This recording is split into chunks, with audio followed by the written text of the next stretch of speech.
Jirei Laro dreamed of becoming a hero, defeating the Demon King, and saving the princess, inspired by stories of glory and happiness. Over time, that dream faded away and became just a part of the past. A young adventurer suddenly appears and approaches the protagonist with enthusiasm, directly inviting him to join her group. Surprised by the sudden approach, he reacts without understanding the situation, completely caught off guard by the proposal. The protagonist immediately refuses and tries to end the conversation, but the girl insists, knocking on the door. Irritated by the noise, he opens it and confronts her, while she keeps trying to explain herself, making the situation even more tense. The girl introduces herself as Retina and continues insisting, ignoring the initial tension. Instead of backing off, she proposes that he directly join the group of heroes, maintaining her animated and determined approach. Retina keeps trying to convince him, promising exaggerated advantages while he begins to suspect her identity. Then, it is revealed that she was chosen by a sacred sword as a hero of the current generation, confirming her importance. The protagonist realizes that a new black-haired hero has been chosen and understands the misunderstanding. Tired of the situation, he concludes that she came after the wrong person and tries to end the matter. To clear up the misunderstanding, the protagonist reveals his true position as a low-level adventurer, making it clear that he is not the hero she is looking for. He shows his identification and states that he is just a low-level adventurer, making it clear that he has no connection to the chosen hero. Even after the explanation, she insists that she chose the right person and tries to make him remember something from the past, surprising him with her persistence. She recalls that years ago, she was saved by him during a bear attack, when she was still younger and weaker. Since then, she has deeply admired him and decided to follow the same path, keeping his words and that moment as inspiration to become a hero. Upon hearing his own words being repeated, the protagonist is confronted by memories he tries to forget. In the past, he had encouraged the girl not to cry and to become strong, words that deeply marked her life. Inspired by this, she began to follow that ideal and seek to become a hero. In the present, he falls into despair upon realizing the impact he caused, trying to deny and erase that past that now returns before him. She claims she recognized him immediately upon seeing him in the city and believes their reunion was destiny, even remembering details from the past. To her, he was always someone special. Meanwhile, still confused, he questions why a hero would choose him, not understanding why he was invited to the group. She reveals that her goal was always to fight alongside him, seeing it as an old dream that can finally come true. Faced with this direct declaration, he is surprised and speechless, while she insists on an immediate answer. He refuses directly and ends the conversation, trying to keep his distance. Even so, she completely ignores the rejection and continues acting with the same enthusiasm, as if his answer did not matter. The insistence turns into a chaotic argument, with him reaffirming his refusal while she keeps ignoring it. Exhausted by the pressure and the noise, he ends up giving in and agrees to join the group. After he gives in, she defines the agreement her way, turning something short into a long journey until defeating the Demon King. Even reluctant, he accepts the conditions, and she celebrates excitedly for finally having him in her group. Still confused, he tries to understand the situation and questions the group he just agreed to join. Upon hearing that he was mistaken for the black-haired hero, he realizes the reason for the mistake. Even so, she moves forward without being shaken and already plans the next steps, asking him to formalize his entry at the guild. She says goodbye excitedly and leaves as if everything has already been settled. Alone, he sighs, still confused about the situation, and decides to leave quickly to avoid further complications.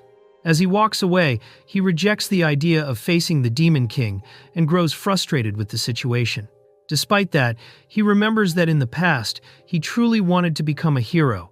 In the past, he dedicated himself intensely to becoming a hero, facing constant dangers and training non-stop, even enduring harsh methods to increase his power. He believed that by obtaining the sacred mark, he would finally achieve his goal and fulfill his dream of becoming a hero. He imagined that being a hero meant defeating the Demon King, being crowned king, and living a peaceful and comfortable life. That ideal attracted him, but over time he realized that the reality of heroes was much harder than it seemed. By listening to others, he understands that a hero's life is far from easy, marked by constant work and little peace, even after great achievements. Because of this, he begins to see that path with disbelief, rejecting the idealized vision he once had. Faced with reality, he questions all the effort he has made up to that point and whether it was truly worth it. In the end, he decides to abandon that path and start living simply, seeking only enough to live peacefully. He walks through the busy city believing that, among so many people, he will not be found by her. While trying to maintain a calm routine, he notices that something feels different in the environment, as if some event is taking place. While walking distracted, he bumps into a hooded girl, knocking her over by accident. Surprised, he tries to apologize, but she quickly takes the blame and apologizes in a hurried manner. After the collision, he notices the girl's unusual white hair and finds the situation strange. She apologizes quickly and leaves in a hurry. Shortly after, he notices that a pendant was left behind on the ground. He decides to return the pendant later, planning to leave it with the knights. As he walks, he hears that the princess is in the city and understands that the unusual movement is happening because it is the day she can freely walk among the people. Without caring about the city's movement, he relaxes and enjoys the calm, satisfied with the simple life he chose. For him, that moment is ideal, far from greater responsibilities. As time passes, a month goes by in this routine. After some time living peacefully, he runs out of money and realizes he has no choice but to return to accepting jobs. While reviewing the available missions, he finds a well-paid escort job and decides to accept it to support himself. Even finding the mission strange for its level, he decides to accept it because of the reward. After preparing, he heads to the agreed location and finds the carriage and the group he is supposed to escort. Upon arriving, he realizes something is not right when he sees who is part of the group. Among them, he recognizes the girl who insisted on recruiting him, which completely surprises him. She greets him enthusiastically and reveals that she secured his participation in the mission by signing him up herself. With no way out, he is surprised and questions the situation, realizing that his attempt to live peacefully may not be as simple as he imagined. She insists that their meeting is destiny and tries to officially include him in the group right there. He refuses again, denying any connection, while the others begin to realize that he is exactly the person she had been talking about. As they observe him, one of the girls evaluates that he may be stronger than he appears, despite his careless behavior. This irritates him, while Retina becomes confused upon realizing she does not even know his name, despite insisting so much, and the doubt about who he really is begins to grow. They finally introduce themselves. She shows herself to be lively and spontaneous, while he identifies himself as Jirei Laro, a low-level adventurer with simple habits. The contrast between them becomes clear, highlighting her energy and his disinterested attitude. The other members introduce themselves: Lena Anetaman, a high-level mage and group member, and Eve Dulcus, more reserved. With that, the group is complete, making it clear that he is now surrounded by much more experienced adventurers. Upon hearing Lena's name, he finds it strange and remembers someone with the same name, linked to a dangerous family of assassins. For a moment, he becomes alert, but decides not to dig deeper and tries to act normally. He decides to keep his distance, anticipating that dealing with her may bring trouble. Even so, Retina proposes to decide everything by vote to include him in the group. The others do not oppose, showing little interest, leaving the situation in her hands. Even with the vote decided in favor, he tries to prevent her from deciding everything alone. Retina insists, interpreting the situation as general approval, while pulling Eve to show support despite her lack of reaction, making it clear the decision is being forced. He still tries to refuse, arguing that it makes no sense for someone like him to join the group. Even so, Eve says it does not matter, which ends up being interpreted as approval. With that, the decision is practically sealed, and he realizes he is being dragged into the group against his will. While they wait, a high-level adventurer approaches and introduces himself confidently, showing familiarity with Retina. Her reaction indicates recognition, suggesting he has some importance and connection to the world of heroes. The adventurer approaches formally and treats the meeting as destiny, even without truly knowing Retina. While she shows confusion, he maintains his speech and reveals he has an interest in something, drawing attention to his real intentions. Upon noticing his presence, the adventurer changes his tone and shows disdain, questioning why a low-level adventurer is there. In response, the protagonist remains silent, staying calm despite the provocation. He responds simply that he only accepted the mission, without being shaken. The other, however, ignores the explanation and insists, emphasizing the difference in level and making his contempt clear by questioning why someone so inferior would be there. Even explaining that the mission did not require a high level, he is accused of trying to take advantage of the situation. The other adventurer openly shows contempt, reinforcing his aversion to low-level adventurers and intensifying the tension. The adventurer throws money on the ground in a provocative manner, treating him with disdain and telling him to pick it up. The attitude creates immediate tension, while Retina tries to intervene before the situation worsens. The adventurer makes it clear that if he picks up the money, he will be expelled from the mission, reinforcing his contempt for low-level adventurers. Even so, the protagonist remains calm and admits that he needs the money, without being intimidated by the provocation. He counters, stating that not all low-level adventurers are useless, reminding that many work hard, help others, and do what they can. Even acknowledging his own limitations, he makes it clear that there is value in that group, going against the others' contempt. He responds firmly, denying the insult and defending low-level adventurers, making it clear that he does not accept them being treated like trash. Even being insulted, he remains calm and acknowledges his own situation, admitting that he is out of money. Still, he decides not to submit to the provocation and makes it clear that he will not accept that kind of humiliation. He refuses to accept the money as humiliation and calmly returns the provocation, exposing that the other does not have as much authority as he appears to have within his own family. Then, he suggests using the money in a useful way for the mission, turning the situation in his favor without losing composure. He directly provokes him, revealing that the other only reached his position through family influence. The accusation hits hard, breaking the confident posture and making the atmosphere even more tense. The provocation has an immediate effect, and the adventurer attacks in anger. He advances with his sword, trying to strike him by surprise, while the protagonist remains alert and prepared to react. Before the strike could land, an unknown girl intervenes and blocks the attack with ease. With a firm presence, she orders him to stop and lower his sword, interrupting the conflict and drawing everyone's attention. After intervening so effortlessly, the girl reveals that she uses magic and demonstrates a high level, making it clear she is not an ordinary person. The protagonist realizes that she may have altered her own appearance and begins to suspect her true identity, increasing the mystery surrounding her. The adventurer tries to assert authority and demands explanations, invoking his family name to reinforce himself. However, the mysterious girl calmly interrupts him and reveals the truth. She is the client of the mission. By identifying herself as Fina, she surprises everyone and completely changes the situation. Fina shows disappointment upon seeing what is happening and considers canceling the contract, questioning the choice of the adventurer sent by the family. Even so, she controls the decision and states that she can make an exception, making it clear that his behavior will have consequences and will be reported. Fina ends the argument with the arrogant adventurer and turns her attention to the protagonist, making it clear that he will also be evaluated. Without giving him a chance to refuse, she decides that he will ride with her in the carriage, indicating that she still has matters to discuss directly with him. Retina celebrates excitedly upon seeing that he will go along, while he remains suspicious of the situation and fears further trouble. With everything decided, the group gathers and departs in the carriage, beginning the journey. Inside the carriage, the atmosphere becomes silent between the two. He introduces himself simply, while she dismisses formalities and takes control of the conversation, making it clear that she wants answers, not to give explanations. Fina gets straight to the point and asks about someone specific with black hair and a mask. He is surprised by the question but answers that he does not know anyone like that, although he begins to suspect that her interest may somehow be connected to himself.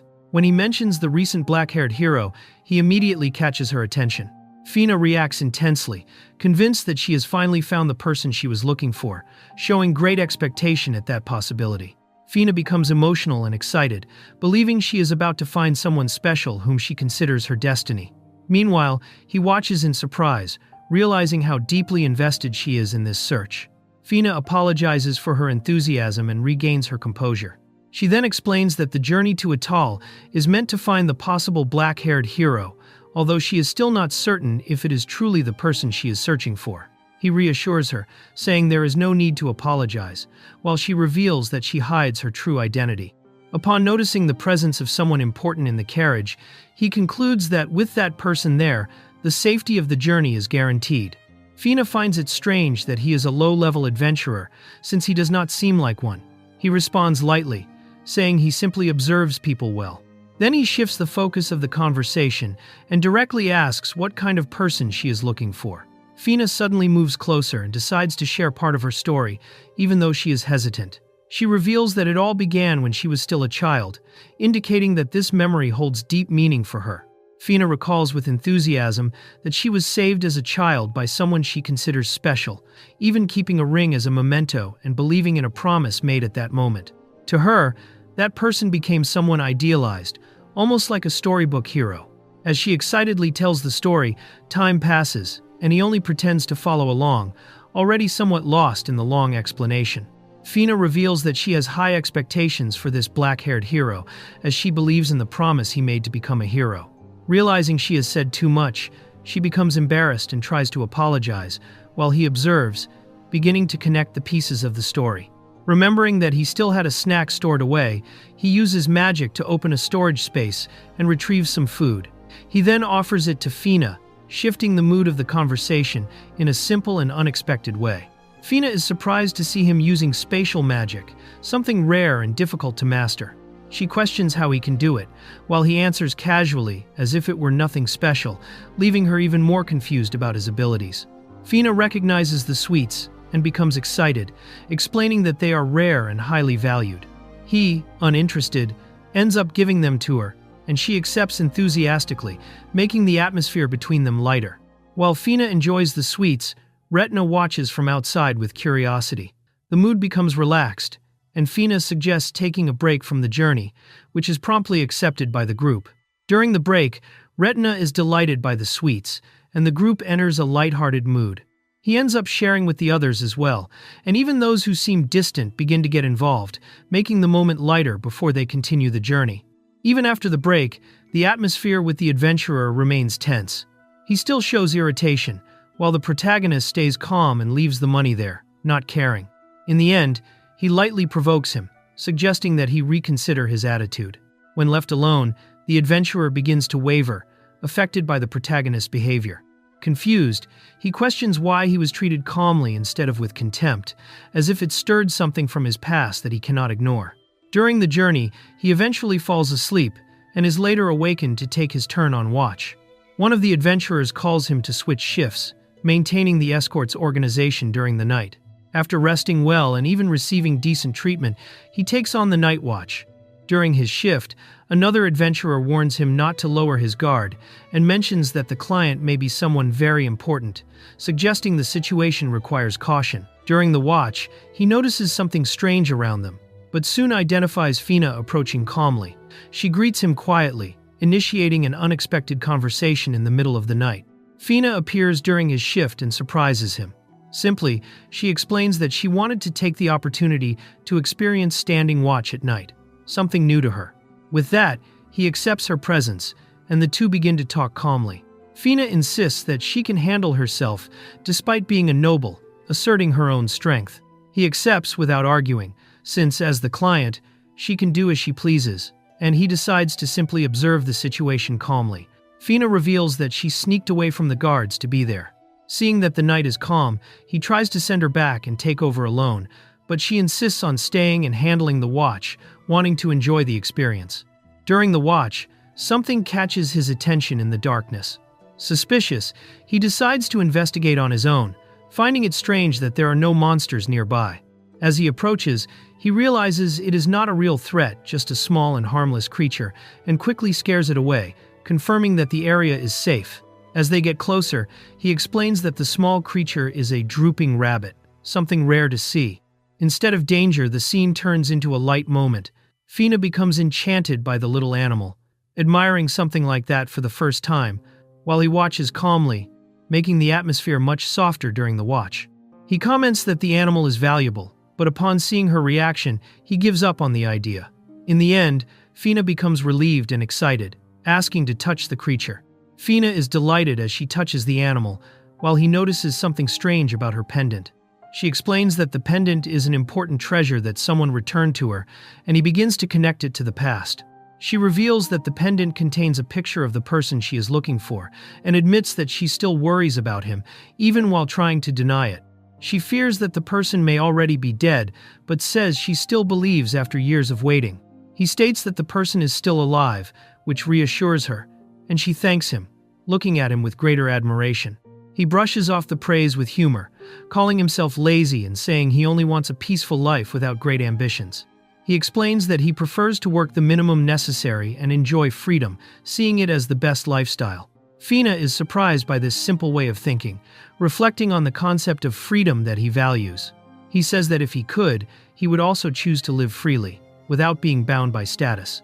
Then he reminds her that the decisions are hers and that she must follow her own path, even if it involves the person she is searching for. Fina accepts this with a slight smile, recognizing that she may be acting impulsively, but admits that if she finds that person, she might end up following her feelings. He encourages Fina to follow what she feels, reminding her that she has already waited years for this and that there is nothing wrong with being a little selfish. She accepts the idea lightly, joking about the situation, and comments on how strange it is to have opened up so much to him, creating a closer moment between the two during the watch.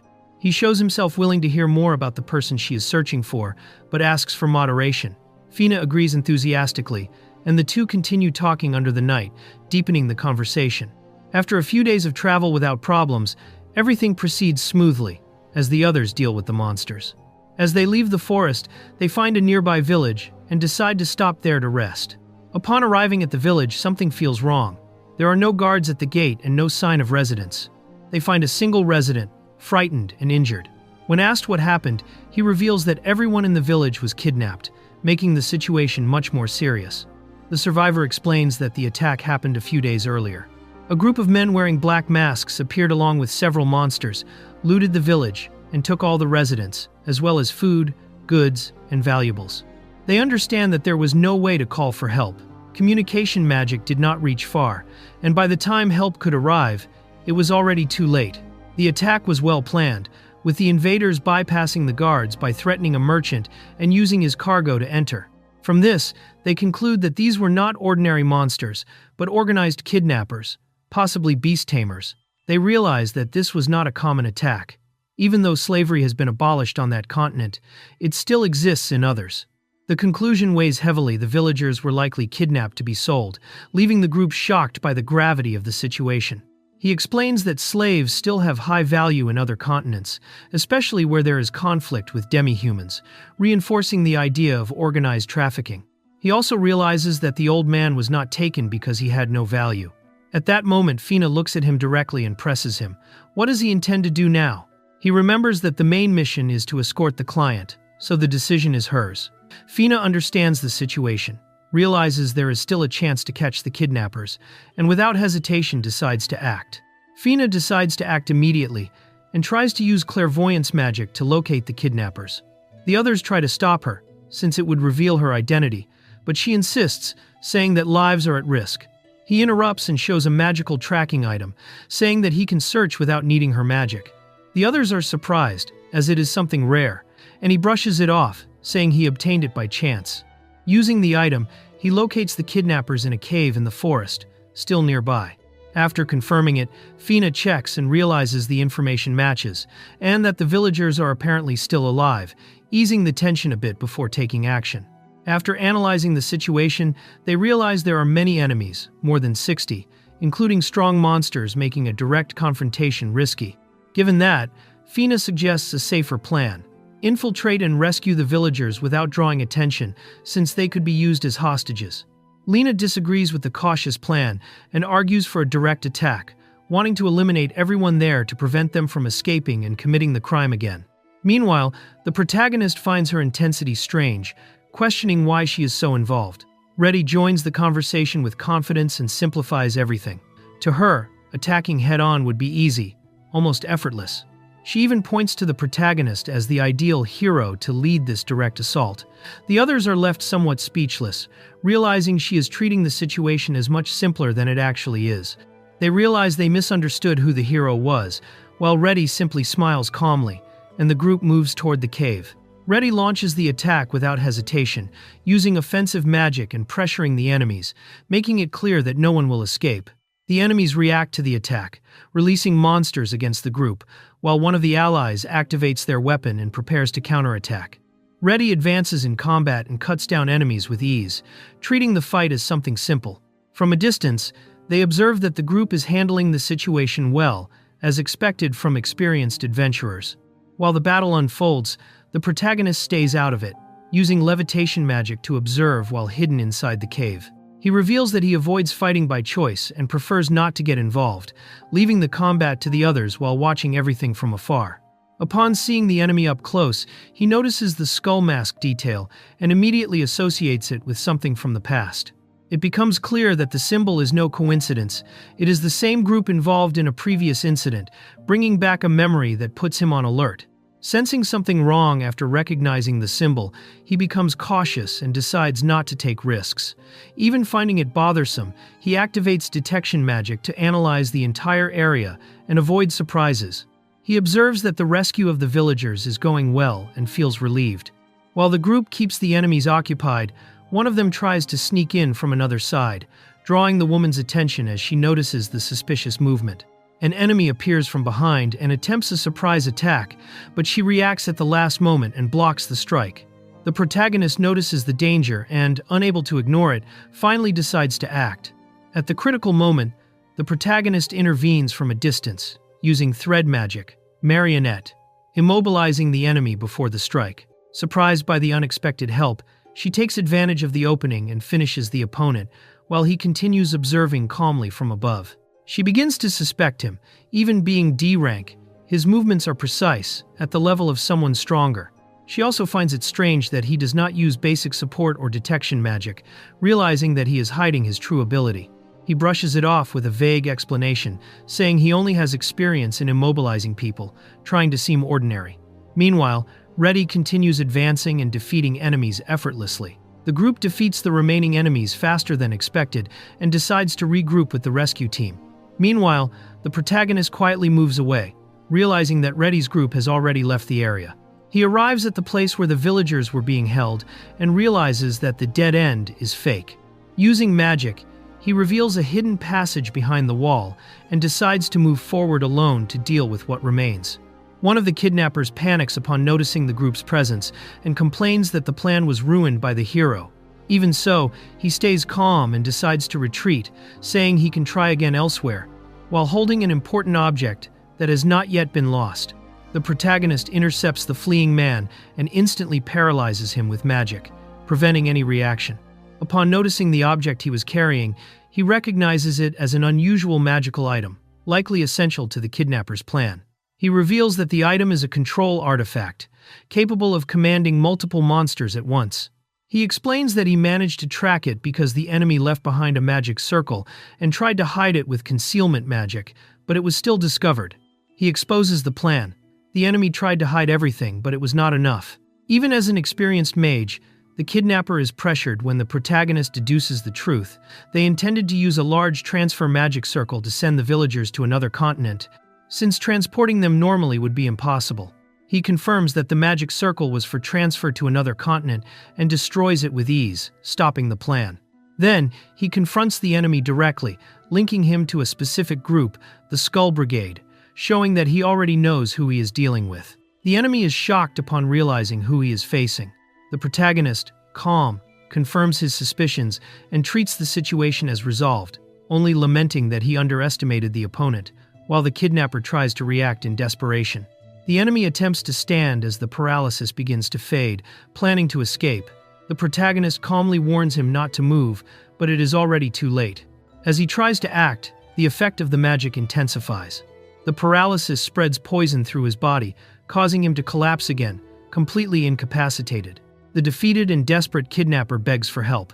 The protagonist approaches slowly, acknowledges the plea, and looks at him coldly. Instead of finishing him right there, he offers a condition. He will spare him only if he swears to abandon that path and surrender to the knights. The kidnapper immediately agrees and swears to change, pretending submission. The protagonist appears to believe him and approaches, relaxing his posture. However, in the next instant, the man betrays the promise and attempts a surprise attack, grabbing him suddenly. The protagonist reacts instantly to the treacherous attack, grabbing the enemy by the hair and staring at him up close, completely in control. Without hesitation, he makes it clear that he expected the betrayal and no longer trusts someone like him, ending any chance of mercy. He holds the enemy and coldly describes the cruel fate of slaves on the other continent, extreme suffering and total abandonment. In an almost ironic tone, he uses this to pressure him, making it clear that there is no escape from the consequences.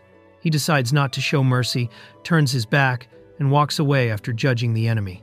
Even defeated, the kidnapper makes one last attempt, activating the artifact, the subjugation bell, which begins to react and summons the surrounding monsters. In desperation, the enemy activates the bell and orders the monsters to attack, determined to take the protagonist down with him.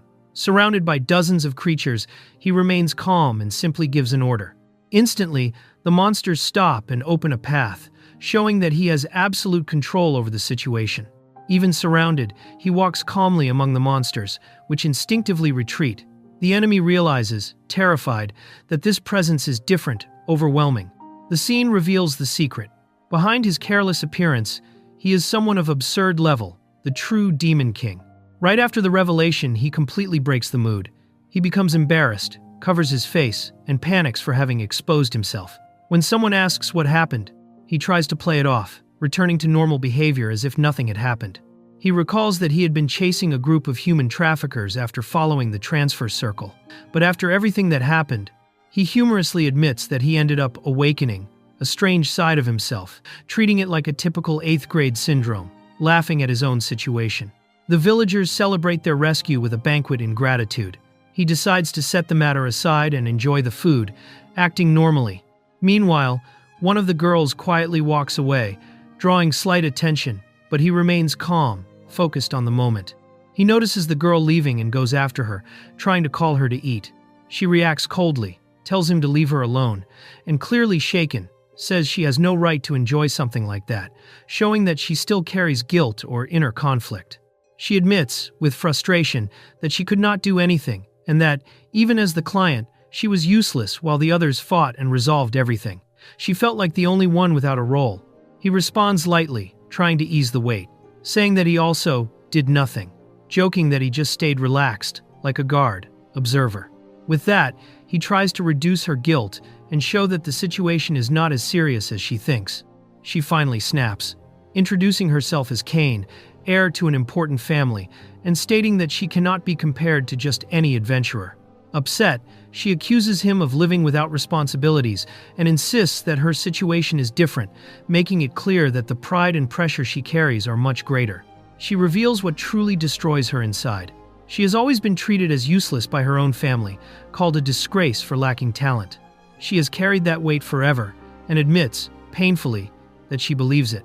At her emotional limit, she loses control and attacks him, releasing all that accumulated frustration. She reveals her past. She was born unable to use mana, something essential for swordsmen, so she could never keep up with her siblings. Because of that, she was treated as someone without value within her own family. In the end, she received a cruel gift, being sent out as a low-level adventurer, practically discarded. She explains that she joined a group of strong adventurers with only a symbolic rank, more decorative than real, probably to maintain the family's reputation. Even so, she saw it as a chance to prove her worth and earn a place where she belonged. The scene shifts to the beginning of the journey, when she is introduced to the group and welcomed as a newcomer, still carrying that hope of achieving results and changing her situation. She recalls that, even as a low-rank member, she found a place in that group. Spending time with them as companions made her happy and gave meaning to her journey. In the end, she returns to the present still shaken, but lets out a somewhat shy comment about him, calling him an idiot without the same harshness as before. She remembers a moment that marked her. When she had trouble with her equipment and apologized, expecting criticism, the leader simply helped without asking for anything in return. He said that, as companions, it was natural to help each other. That simple act made her realize that she had finally found a place where she was treated as an equal, reinforcing how much that group meant to her. The memory shatters. The same group that called themselves companions begins to laugh at her and belittle her, saying she was just someone who financed everything.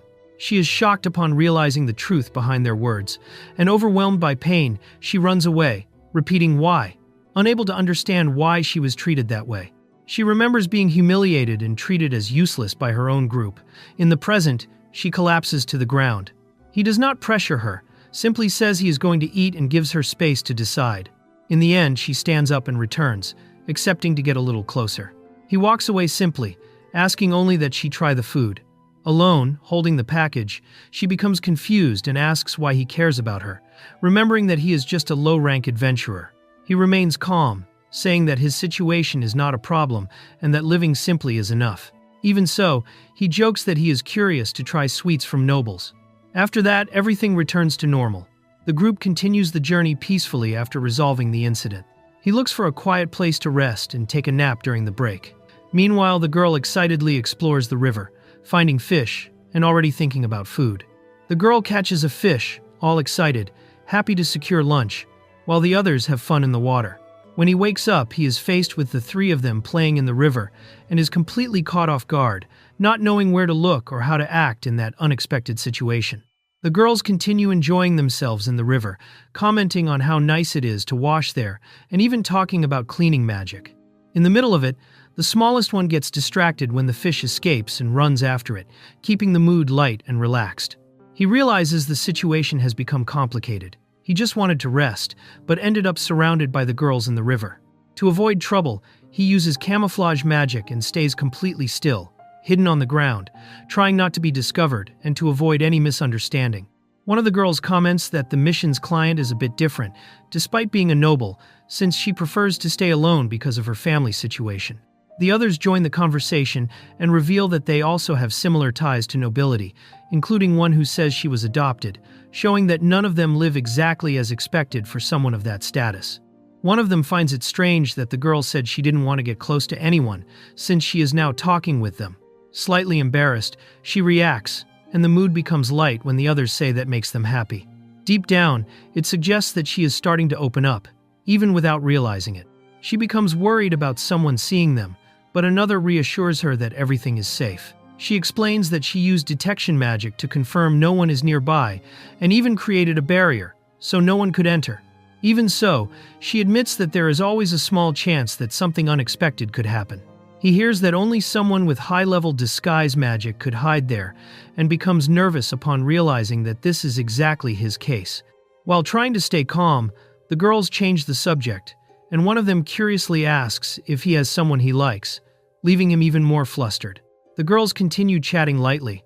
One says she has no one in mind, while another comments that this seems suspicious.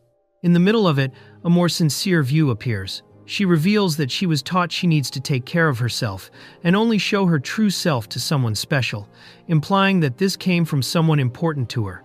They joke about the idea of someone special, suggesting that she might already have someone in mind. The conversation remains light but takes on a more intimate tone, and one of them admits feeling envious of the possibility of living a simple and normal life.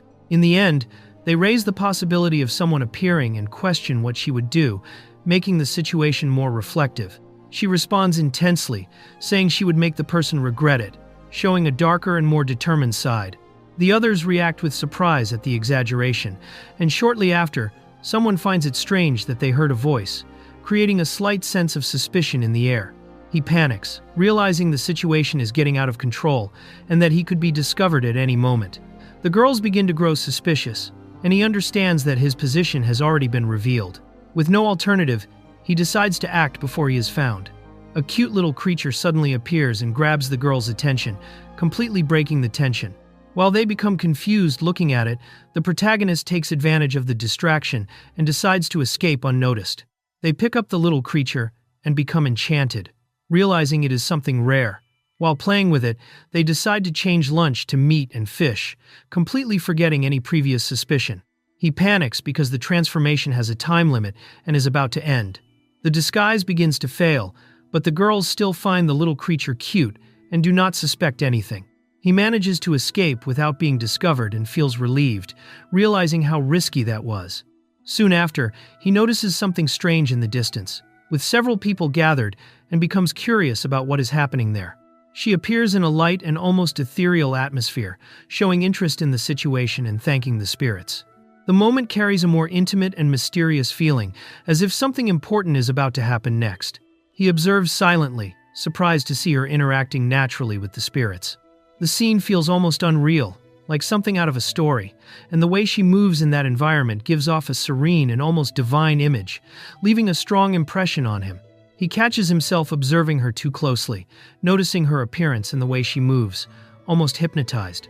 Soon after, he realizes this and panics, thinking he is being strange or invasive, and quickly tries to distance himself. He moves away from the area using magic and, still somewhat shaken, wonders if someone like her has ever been part of their group before.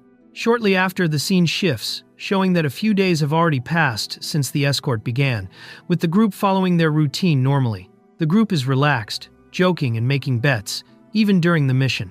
One accuses another of cheating, while the protagonist watches from the outside, slightly bothered, thinking they are taking the escort too lightly and forgetting the risks. He begins to think the journey is nearing its end, feeling calm as the group moves forward. Suddenly, one of the scouts returns, running in panic, warning that something has gone very wrong. The scout arrives in shock, barely able to speak, until he reveals the news. The city has been taken over by monsters. The scene cuts to show skeletons and chaos, confirming that everything has spiraled out of control. The city is in chaos, overrun by undead such as skeletons and zombies. Dark energy dominates everything, but they realize the creatures cannot cross the city's barrier. They understand that the invasion was not natural, but caused by someone controlling the undead. Since there are so many, it is impossible without someone behind it. Even so, one of the girls tries to remain calm, believing that the civilians may still be safe while hiding. One of them still tries to believe someone may have survived, but another cuts that hope, stating that given the situation, there is no way there are survivors.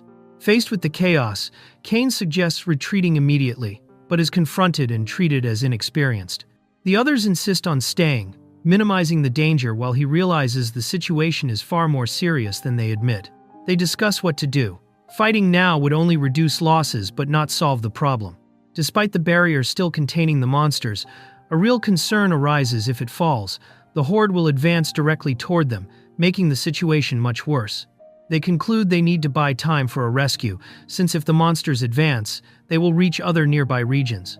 Realizing his family is at risk, one of them decides he cannot run and chooses to stay and fight. They begin organizing themselves.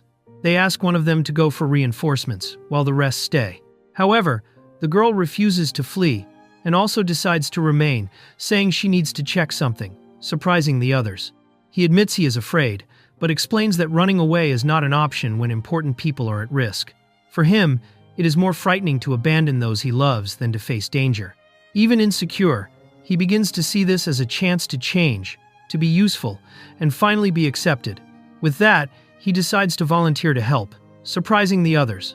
The group accepts him, encouraged by his decision. The protagonist also decides to stay and fight, since no one intends to retreat, making it clear they will face it together. Even nervous, he decides to fight as well.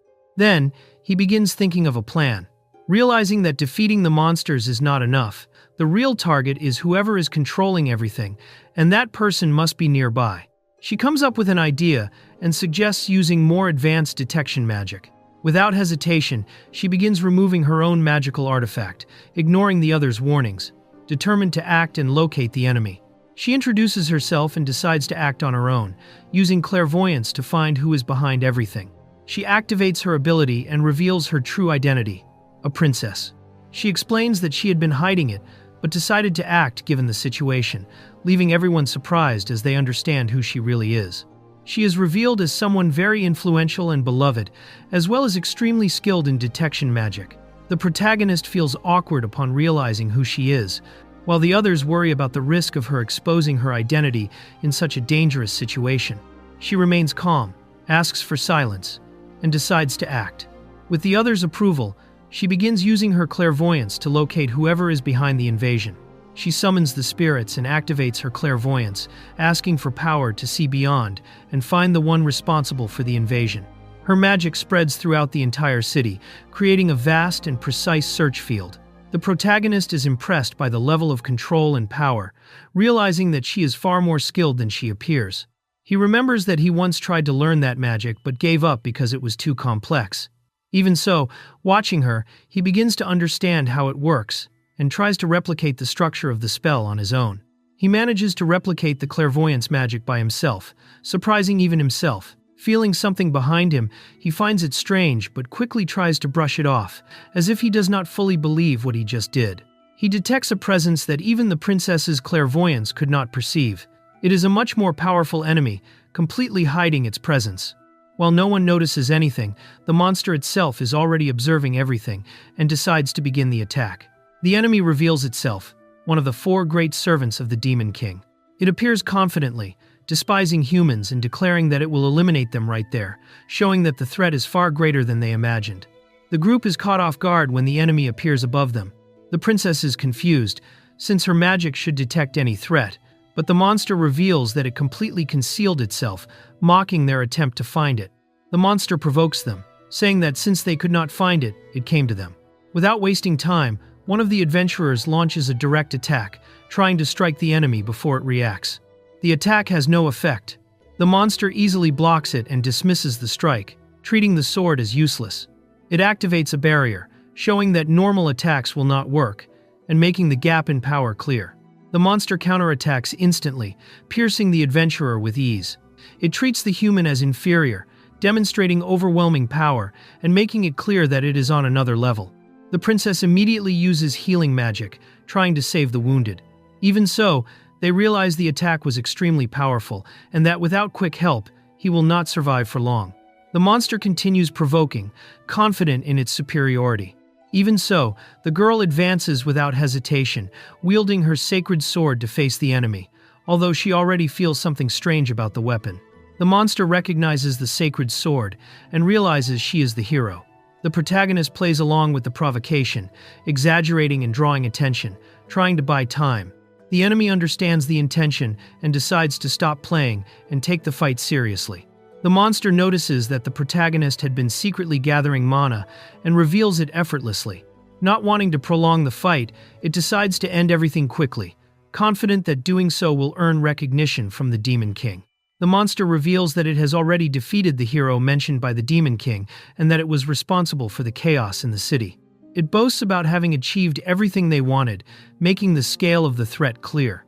The princess tries to deny it, but the monster insists and shows proof. Seeing it with her own eyes, she realizes it might be true, falling into shock at the situation. The revelation completely shakes the princess. She falls into despair at the thought that her hero has died. As she loses focus, the monster treats everything coldly, saying the fight should already be over. The monster uses magic to increase gravity, making everyone heavy and nearly immobile. With the group trapped, it declares that now no one will be able to escape. Even under the crushing gravity, the group cannot react. The protagonist realizes he can no longer hide as a weak adventurer and understands that he needs to act, even against his own will. Even under the pressure of gravity, he manages to stand up, drawing the monster's attention. This reveals that his resistance and power are far beyond normal. The monster increases the gravity even more, but nothing happens to him. Surprised, the enemy tries to understand and suspects some special item, while the protagonist casually denies it. The monster changes strategy and creates an extremely dangerous dark magic, launching a sphere of shadow energy at him. Realizing the danger, the protagonist tries to react, but already understands that this attack is far more serious than the previous ones. The attack explodes, but he simply walks through it without taking damage. While the others are in shock, he emerges surrounded by flames, completely calm, telling the enemy to stop shouting, showing he is on another level. He remains standing, surrounded by flames, while the others lie fallen and confused. Calmly, he reveals that this is nothing to him, having already faced something much worse before, making it clear how absurd his level is. He simply extinguishes the flames as if they were nothing, saying they were only bothering him. The monster falls into shock, unable to understand how its attack was nullified so easily, realizing it is facing something beyond normal. He reacts with total disdain, dodging and deflecting the attack with a simple strike, as if it were nothing. Then, he unleashes a powerful blast of wind, beginning a counterattack effortlessly. The monster begins to panic, unable to understand what it is facing. Meanwhile, the protagonist remains calm and decides he has no choice, preparing a spell he would rather not use. The monster casts a supreme spell, creating a massive mass of dark energy capable of destroying everything around. Faced with such an overwhelming threat, the protagonist remains calm, ready to respond, while everyone around feels the despair of the situation. With complete composure, he activates an ability and simply nullifies the colossal spell descending from the sky. The threat disappears as if it had never existed, leaving everyone completely speechless before such absurd power. The monster collapses entirely, unable to understand what just happened, questioning everything in shock. The protagonist, completely calm, responds casually, as if he had done nothing special, leaving an even greater mystery about what he truly is. He notices something obvious in the middle of the chaos and casually remarks that the enemy is already out of mana. The monster panics, refusing to accept that it could lose to a human, while the protagonist advances with his usual calm, as if the fight were already decided.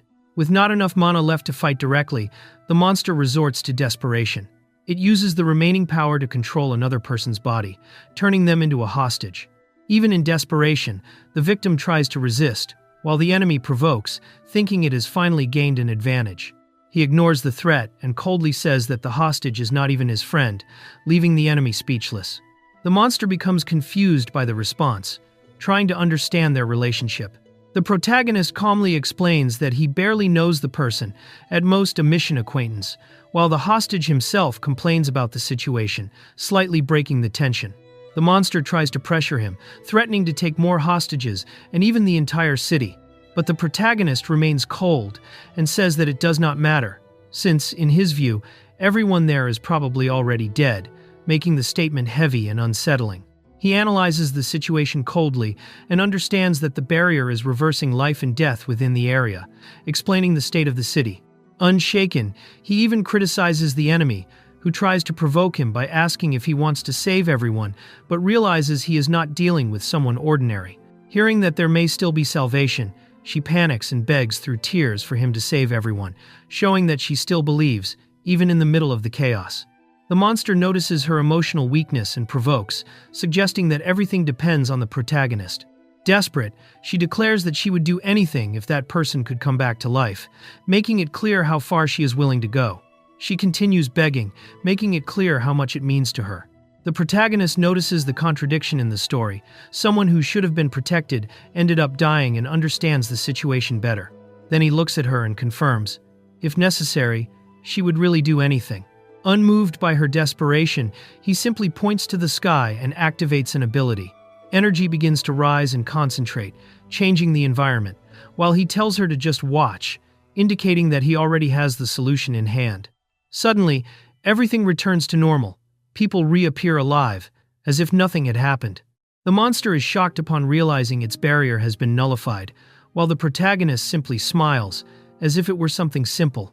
He explains casually that he just changed the conditions of the barrier, reversing the undead effect, restoring the city and bringing everyone back. For him, it was something simple which makes the enemy even more incredulous. Even cornered, the monster tries to negotiate and threaten, but in an unexpected moment, she offers to die in place of the others, refusing to be a burden and shocking everyone with her decision. She breaks down emotionally, saying she has never been important to anyone and does not care about dying. But it is clear that it is not courage. It is accumulated pain and a sense of worthlessness, making the moment even heavier. He interrupts the situation at the last second, and even calling her selfish, says something unexpected. He still needs her. This completely breaks the moment and catches her off guard. He acts at the final instant, blocks the attack, and declares that he will not let her die. The threat disappears, control fades, and everything returns to normal, while he simply sighs as if he had resolved something trivial. The danger passes and the mood shifts instantly. A man throws himself at him in relief, almost crying, thanking him for being alive and surprised by the strength he had hidden. Meanwhile, she remains silent, still processing everything that happened. She reflects that even weakened, defeating that enemy so easily is absurd. Meanwhile, he tries to act normal, even slightly regretful for exposing himself, while the others remain impressed by what he did. He relaxes for a moment, thinking it is over, but suddenly feels a heavy presence. Something strong emerges, with a clear intent to kill, and he realizes the target is not him, creating an immediate sense of danger. He reacts on instinct and protects her from the attack, embracing her to absorb the impact. While the others try to understand what happened, he focuses only on her, asking if she is okay, showing that he noticed the danger before anyone else. He assures her that she is fine and tries to downplay it, but when he removes his clothing, he reveals old scars, drawing her attention as she begins to suspect who he really is. The narrative returns to the past, showing the girl's childhood in the palace. She lives carefree, playing and causing small trouble, always protected by her father's affection, who spoiled her regardless of her mischief. Despite her cheerful nature, the girl begins to be rejected by other children because of her origin. Without understanding why, she finds herself isolated and begins questioning her own situation, seeking comfort alone while feeling the absence of her busy father. Feeling lonely, the girl begins to run away from the castle and finds comfort by creating a refuge in the forest. During one of these escapes, while exploring the place, she ends up encountering someone unknown, changing the course of her story. In the forest, the girl finds a mysterious boy training alone, wearing a mask and counting his movements. Curious, she watches from hiding, intrigued by his presence. When he realizes he is not alone, he reacts immediately, treating it as a possible threat. When she reveals herself, the girl surprises the boy, who realizes she is just a child. He tries to send her away for safety, but she reacts stubbornly, claiming that the place belongs to her, starting a conflict between the two. The girl insists that the place is her refuge and tries to drive him away, but nothing works. Frustrated, she realizes her actions have no effect and begins to question why, eventually recognizing that she may have been rude for the first time. After the disagreement, the boy calms her by telling stories, capturing her attention and trust. Over time, she becomes enchanted by those narratives and begins to get closer to him, creating a bond that transforms her loneliness into companionship. Even still shaken, the girl becomes attached to the boy and begins wanting to see him again. At nightfall, they say goodbye, setting a new meeting, establishing the beginning of a friendship that gives meaning to her days. From that day on, the two begin meeting frequently at the hideout, strengthening their bond. The girl becomes fascinated by the boy's stories, especially about an ideal princess, and begins to wish to be like that figure, while he reacts directly, not taking the idea seriously. The peaceful days between them continue, creating a light and happy routine that the girl wishes to keep forever. However, just as she begins to believe in that, the presence of someone unexpected appears, indicating a sudden change in that reality. As she goes to her hideout as usual, the girl is intercepted by suspicious men. They quickly realize her noble origin and decide to take her, putting her in danger and shattering the peace she had found. Immobilized, the girl tries to react, but cannot deal with multiple enemies at once. Without control of the situation, she is attacked and ends up injured, realizing real danger for the first time. With no strength to react, the girl is overpowered by the criminals, who decide to sell her instead of asking for ransom. Faced with the threat, she falls into despair, unable to escape, crying out for help as the situation slips completely out of her control. At the most critical moment, the boy appears before the criminals and interrupts their actions. In an instant, he takes down the subordinates with ease and faces the remaining leader, completely changing the course of the situation. The confrontation begins immediately, with the leader reacting and attacking without hesitation. The boy responds in kind, blocking the blows and facing his opponent head-on, starting an intense battle. During the fight, the opponent questions the boy's intentions, trying to shake his resolve. Even so, he remains firm, showing no hesitation, making it clear that he chose to walk that path despite having other options. When questioned, the criminal reveals his twisted worldview, stating that he lives that way by choice and for pleasure. Faced with this, the boy realizes there is no reason or possibility for negotiation, understanding that the confrontation cannot be avoided. The clash intensifies, with the enemy revealing a mindset based on strength. Unshaken, the boy blocks the attack and makes it clear that he has already understood enough about who he is facing, reinforcing his decision to defeat him. Taking advantage of an opening, the boy counterattacks and puts the opponent at a disadvantage. Even during the fight, he imposes a condition, offering the enemy a chance to surrender, showing that he still maintains a sense of justice in the midst of battle. Overpowered, the criminal yields to the pressure and agrees to surrender, promising to abandon his life of crime and change. Faced with this, the boy observes his response, evaluating whether that surrender is truly sincere. Even after the surrender, the situation shifts when other criminals act from behind. While the boy is distracted, they advance again and put the girl at risk, showing that the danger is not over. The criminals regain control of the situation by directly threatening the girl, forcing the boy to stop. Faced with the immediate danger, he is cornered, unable to act while her life is used as a hostage. The leader exposes his lack of honor and reveals that he never intended to keep the agreement. Realizing this, The boy understands that his hesitation was exploited, being forced to back down in the face of the direct threat against the girl, while the enemies maintain control. Unable to react freely, the boy ends up being struck by the enemies and knocked down. Even injured, he still shows resistance, but the situation turns against him as the criminals regain control of the confrontation. After knocking him down, the leader approaches and tries to recruit him, recognizing his strength and offering him a position among his men. Even at a disadvantage, the boy is seen as someone valuable, turning the confrontation into an unexpected proposal. Even wounded, the boy refuses the offer and tries to react, but is struck again. The leader makes it clear that he controls the situation and forces a decision, pressuring him while pushing him to the limit. Even under pressure, the boy stands up and shows a sudden change. Without hesitation, he ignores the threat and indicates that the situation no longer restrains him, surprising the opponent and shifting the course of the battle. In an instant, the boy neutralizes the enemies around him, shocking the leader. Acknowledging his previous mistake, he shows a change in attitude and begins to act with total determination, completely turning the tide of the fight. The boy recognizes his shift in mindset and embraces a new determination. Abandoning any hesitation, he decides to go all the way to achieve his goal, facing the enemy with a much colder and more decisive posture. The boy activates an ability that paralyzes the opponent, limiting his movements. Even recognizing the limitations and risks of this technique, he chooses to use it at that moment, solidifying his advantage and taking full control of the confrontation. With the decision made, the boy abandons any hesitation and advances without mercy. Completely overpowering the enemy, he ends the confrontation decisively, sealing the opponent's fate. After ending the fight, the boy returns to the girl's side and tends to her injuries, ensuring that she is safe. He reassures her, hiding the harshness of what happened, while the situation finally calms down. With everything resolved, the boy justifies his actions in a simple way, and the girl accepts his explanation. However, shortly after, she shows signs of weakness, indicating that something is still not right. Noticing her condition, the boy decides to take her back home, ensuring her safety. Along the way, she shows admiration for him, while he admits that he is not yet what he wants to be, but affirms his determination to become someone capable of protecting others in the future. During the journey, the girl supports the boy's dream, creating an even stronger bond between them. Over time, this feeling grows, and she begins to see him as someone special, continuing to meet him frequently and deepening that connection.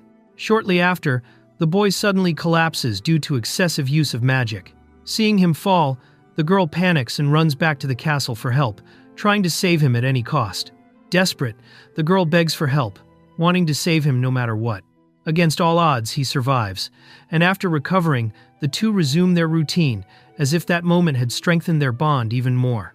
Sometime later, the boy decides to leave, stating that he will no longer be able to return to that place. He reveals that he must follow his own path, tied to a greater goal, and says goodbye, refusing to take her with him despite her insistence. Before leaving, the boy gives her a magical ring, asking her to keep it safe. He promises to return after fulfilling his goal, leaving her with one last hope and marking their farewell with a symbol of the bond between them. Moved, the girl promises to wait for him, believing in his return. The boy departs after the farewell, and over time, stops appearing, marking the beginning of a long wait. Determined to find him again, the girl dedicates herself to improving, refining her magic and behavior to become someone worthy of that ideal. Even so, years pass, and after a long wait, he never returns. After years without news, the girl continues searching for him without success. Until, amid her growing anxiety, a rumor appears about a black-haired hero in another kingdom, reigniting her hope of finally finding him. While recalling the past, she realizes she ignored obvious signs right in front of her.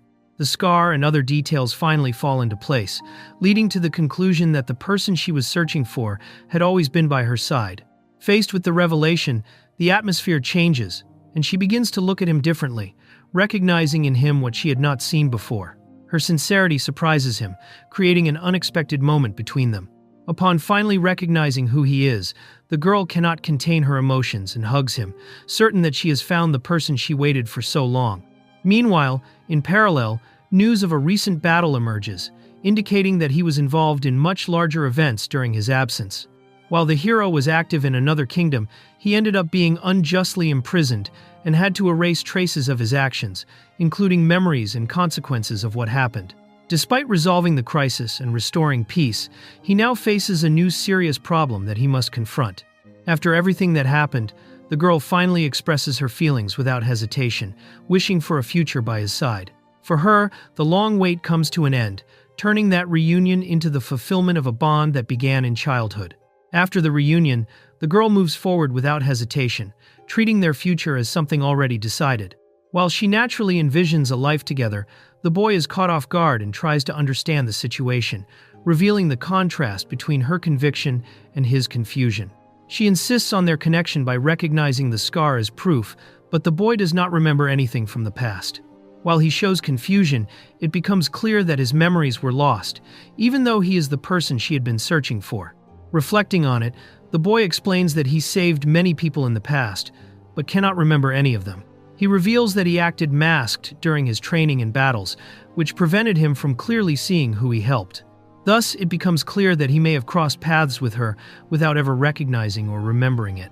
Hearing all this, he clarifies that his past actions were driven by his own goals, not by promises or feelings connected to her.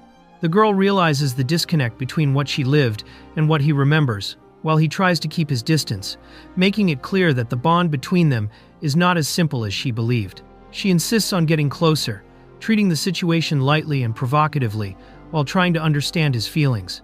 Faced with this, the boy questions his own past actions, reflecting on the real reason he saved her and what it truly meant.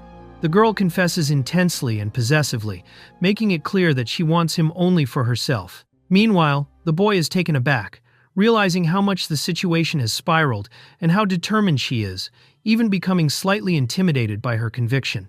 The boy asks her to return the ring, while she reveals that she sees it as a symbol of commitment between them. Even without wanting to act that way, he decides to intervene by force, making it clear that he needs the object for a more urgent reason. He approaches and embraces her, creating an intimate moment that surprises her. At the same time, he implies that he no longer needs promises or symbols, indicating that their relationship has taken a more direct and concrete turn.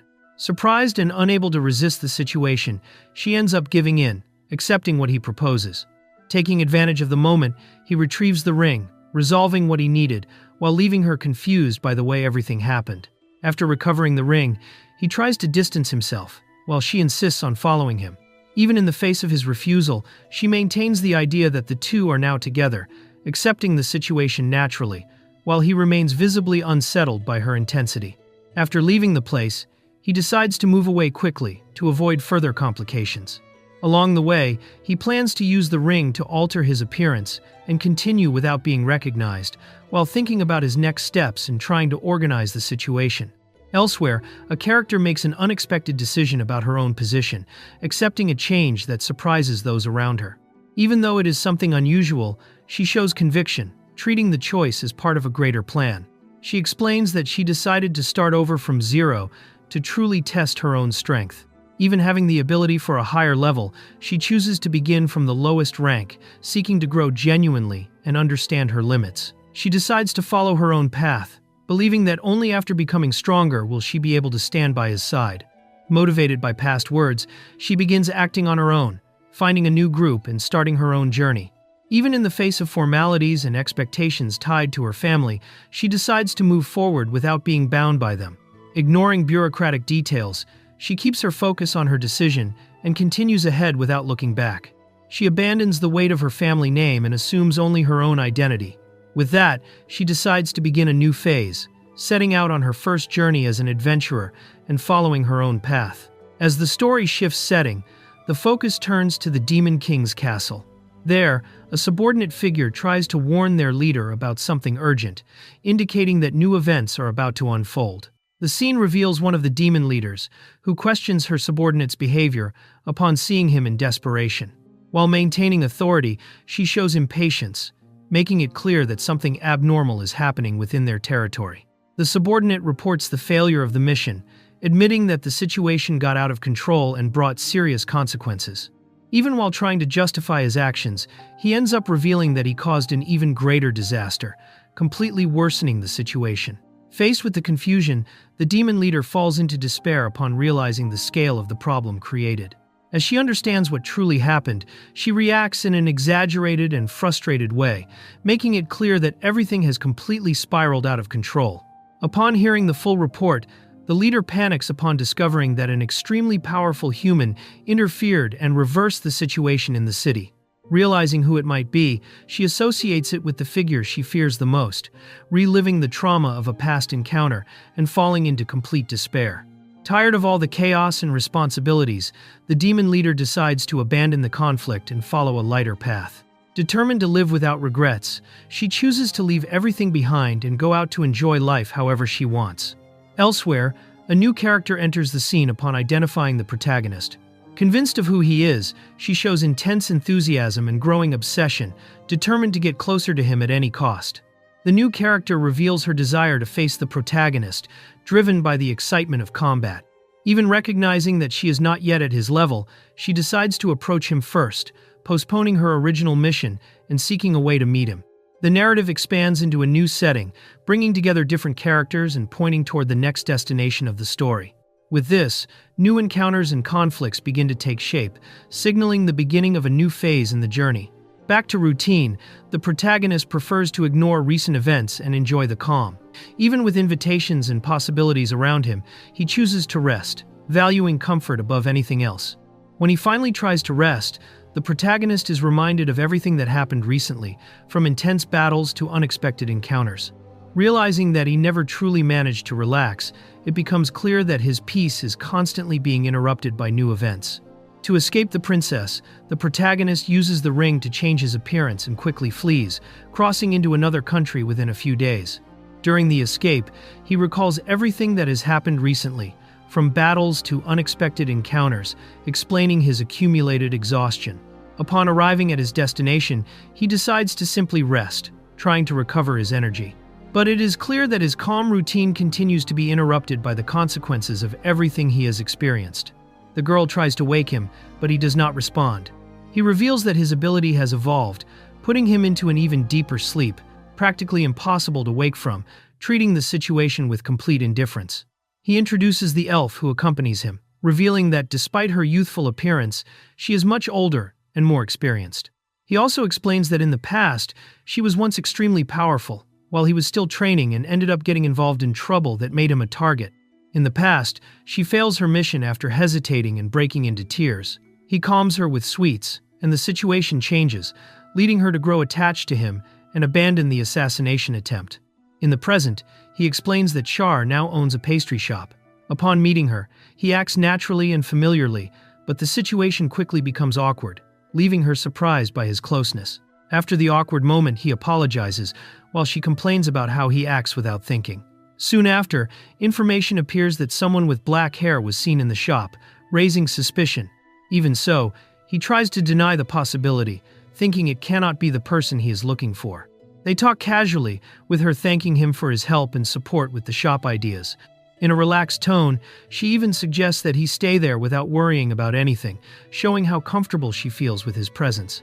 She gives him a special invitation to a magic tournament, explaining that she thought he would like the opportunity. He shows interest, but soon realizes there are requirements to participate, such as a minimum rank or recommendation, and begins to doubt whether he can actually join. Upon checking the invitation, he realizes that his name is officially registered as a participant, with affiliation to the Magic Academy, and even a formal recommendation, something he does not remember obtaining. Confused by the situation, he is then surprised by the arrival of an unexpected acquaintance, who introduces himself ready to explain everything. The visitor reveals himself as Aldia Audis, an old acquaintance of Jirei who now holds the position of acting director of the Royal Magic Academy. He explains that he was invited as a guest, treating the situation casually, while Jirei and Char are surprised by the position and influence he seems to have. Char excitedly reveals that she asked the academy director to write a recommendation for Jirei. Upon realizing this, he steps aside to confront the cat directly, irritated and confused about being entered into the tournament without even knowing. Jirei confronts the cat, annoyed at being placed in the tournament without his consent. The director tries to downplay it, saying it was a favor and suggesting he might have changed, but Jirei makes it clear he does not want to get involved. Even so, the cat insists that the registration is practically confirmed and even declares that he is now affiliated with the academy, completely ignoring his refusal. The director finally reveals his true interest. He wants to study Jirei's powers in exchange for keeping him close.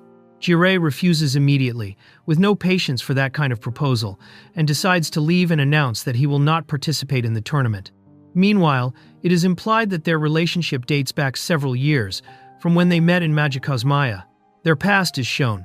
The director met Jirei when he saved a villager with impressive magic, and since then tried to recruit him persistently to the academy.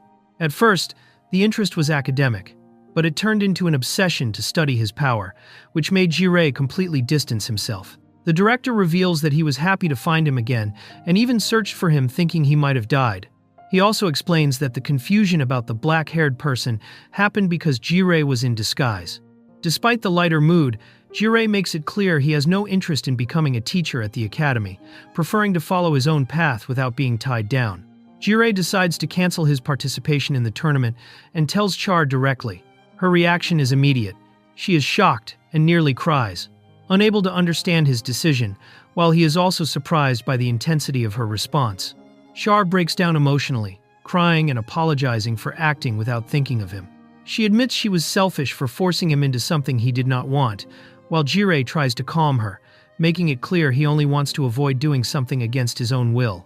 Seeing Char crying like that, Jirei panics and completely changes his attitude, saying it was a joke and that he will participate in the tournament after all. Her reaction changes instantly. Relieved, she smiles again, happy that she did not truly bother him. While Char is happy with the decision, the cat watches satisfied, as if everything went exactly as planned. Soon after, Jirei receives the news that not only will he participate in the tournament, but he has also been officially placed as a teacher at the academy. With no way out, he realizes he has been completely tricked, trapped both in the competition and in a role he clearly did not want. Even after being dragged into the tournament and becoming a teacher against his will, Jirei tries to enjoy the moment, relaxing outdoors and valuing the calm. Deep down, he just wants a peaceful life, even if reality keeps pushing him into chaos. Unable to completely escape the academy, Jirei ends up taking on an alternative role. He becomes a sort of caretaker, responsible for activating and maintaining magical tools scattered throughout the place. Since these tools require a lot of mana, the work would normally take days, but he finishes everything in a short time. With that, he fulfills his duty quickly and gains freedom to relax, basically turning an obligation into just another excuse to live peacefully. While enjoying the easy life, Jirei completely avoids teaching, and even takes pride in it, since he prefers to win without doing anything. However, his break ends when a student recognizes him and confronts him, annoyed by someone clearly avoiding responsibilities in that place.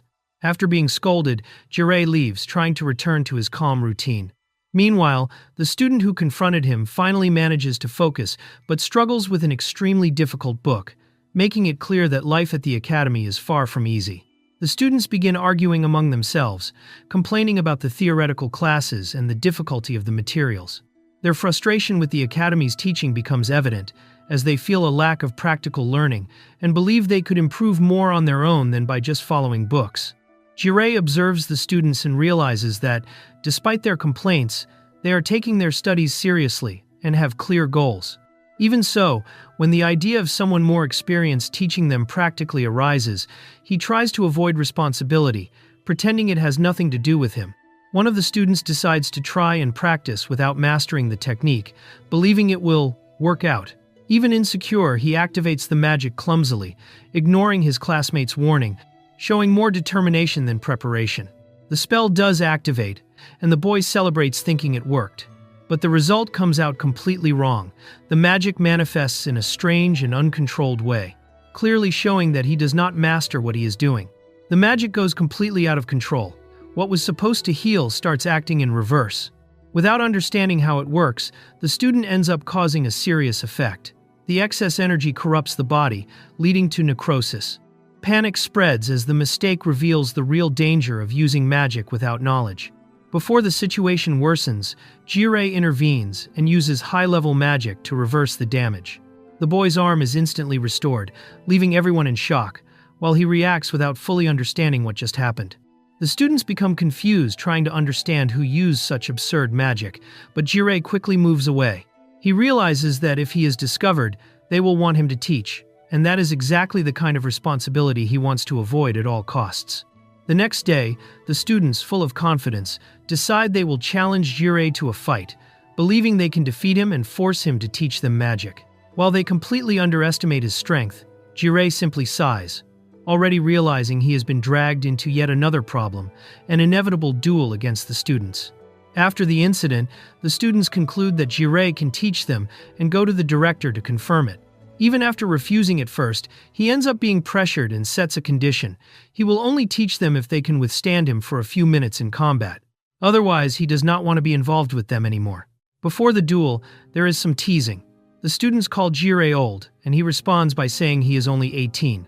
Confident, he changes the rules. Instead of fighting one by one, he tells them all to attack at once, making it clear that, for him, it would be far too easy to face them individually.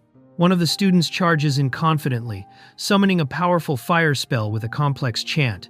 The flame explodes toward Jirei with full force, showing that at least in theory he knows how to use offensive magic, but it is still a direct, predictable attack, driven more by emotion than real control. The attack lands, but Jirei emerges completely unharmed. The students are shocked and realize that, despite the spell's strength, it is still far from reaching someone at his level. The students realize they cannot handle it on their own and decide to join forces, using combined magic to increase the power of their attack. Jirei watches and immediately understands their strategy. They begin to use combined magic, but before they can finish the spell, Jirei interrupts. He points out that their execution is far too slow, something that would be fatal in a real battle, ending their attempt right there. As Jirei turns his back, one of the students attempts a surprise attack with a physical weapon, taking advantage of the distraction to try to catch him off guard. Jirei reacts instantly and blocks the attack with ease, calling the student naive. He realizes that the combined magic was just a distraction to create this ambush. But even so, he is not shaken, making it clear that it is nowhere near enough to defeat him. Time runs out, and Jirei wins without difficulty. The students acknowledge that the gap in level is far too large, while he confirms that he has fulfilled the condition. After the defeat, Jirei asks why they want to learn magic. The students explain that they do not want to follow the noble path imposed on them, such as political roles or arranged marriages, but instead want to become adventurers, gain power, and live exploring the world. Since they all share the same goal and frustrations, they decided to form a group. Hearing this, Jirei realizes the weight of their answer and even regrets asking. After hearing their reasons, Jirei gives in a little. He says he will teach them just a bit, making it clear that it is not for their sake, but because he does not want to see anyone going out unprepared and ending up dying for nothing. As soon as he accepts, the students burst with excitement and immediately start calling Jirei teacher, bombarding him with questions all at once. He gets irritated by the noise, tells everyone to speak one at a time, and makes it clear that he will only teach in his own way, while they, excited, already ask to learn more advanced things, like healing magic, after the scare they went through. The young man gives an explanation in front of a board filled with formulas, organizing the reasoning step by step until reaching the final result. He demonstrates mastery and clarity while connecting every stage of the process, concluding with the idea that true understanding comes from a properly applied method. The students struggle to keep up with the explanation and ask for more details, while the young man tries to maintain control of the situation, even as he realizes how difficult teaching really is. He reflects on his own difficulty in conveying knowledge while deepening the analysis, explaining that the result of the confrontation was influenced by factors such as body reinforcement and magical compatibility. One of the female students remains attentive, genuinely interested in understanding the foundation behind what happened during the duel. The young man continues the explanation while the students show confusion regarding the differences between magic levels and their outcomes. He simplifies the concept, emphasizing that the strength of magic does not depend solely on its level, but also on how it is applied. He then decides to demonstrate it in practice, gathering energy in his hand to directly show what he had just explained. The young man demonstrates it in practice by launching a sphere of energy, causing a controlled explosion and revealing the true impact of the technique. The students react in shock, finally realizing the difference between theory and practical application. After the demonstration, he concludes that even basic spells can be useful depending on how they are used, and officially ends the class. As he walks away, one of the female students calls out to him, wanting to speak privately. The girl points out the damage caused by the demonstration, making the scale of the problem impossible to ignore.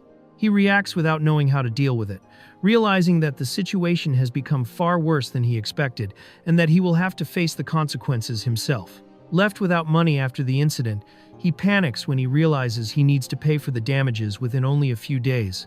With no easy alternatives available, he decides that he will have to find a way to make money quickly, even if it will not be simple.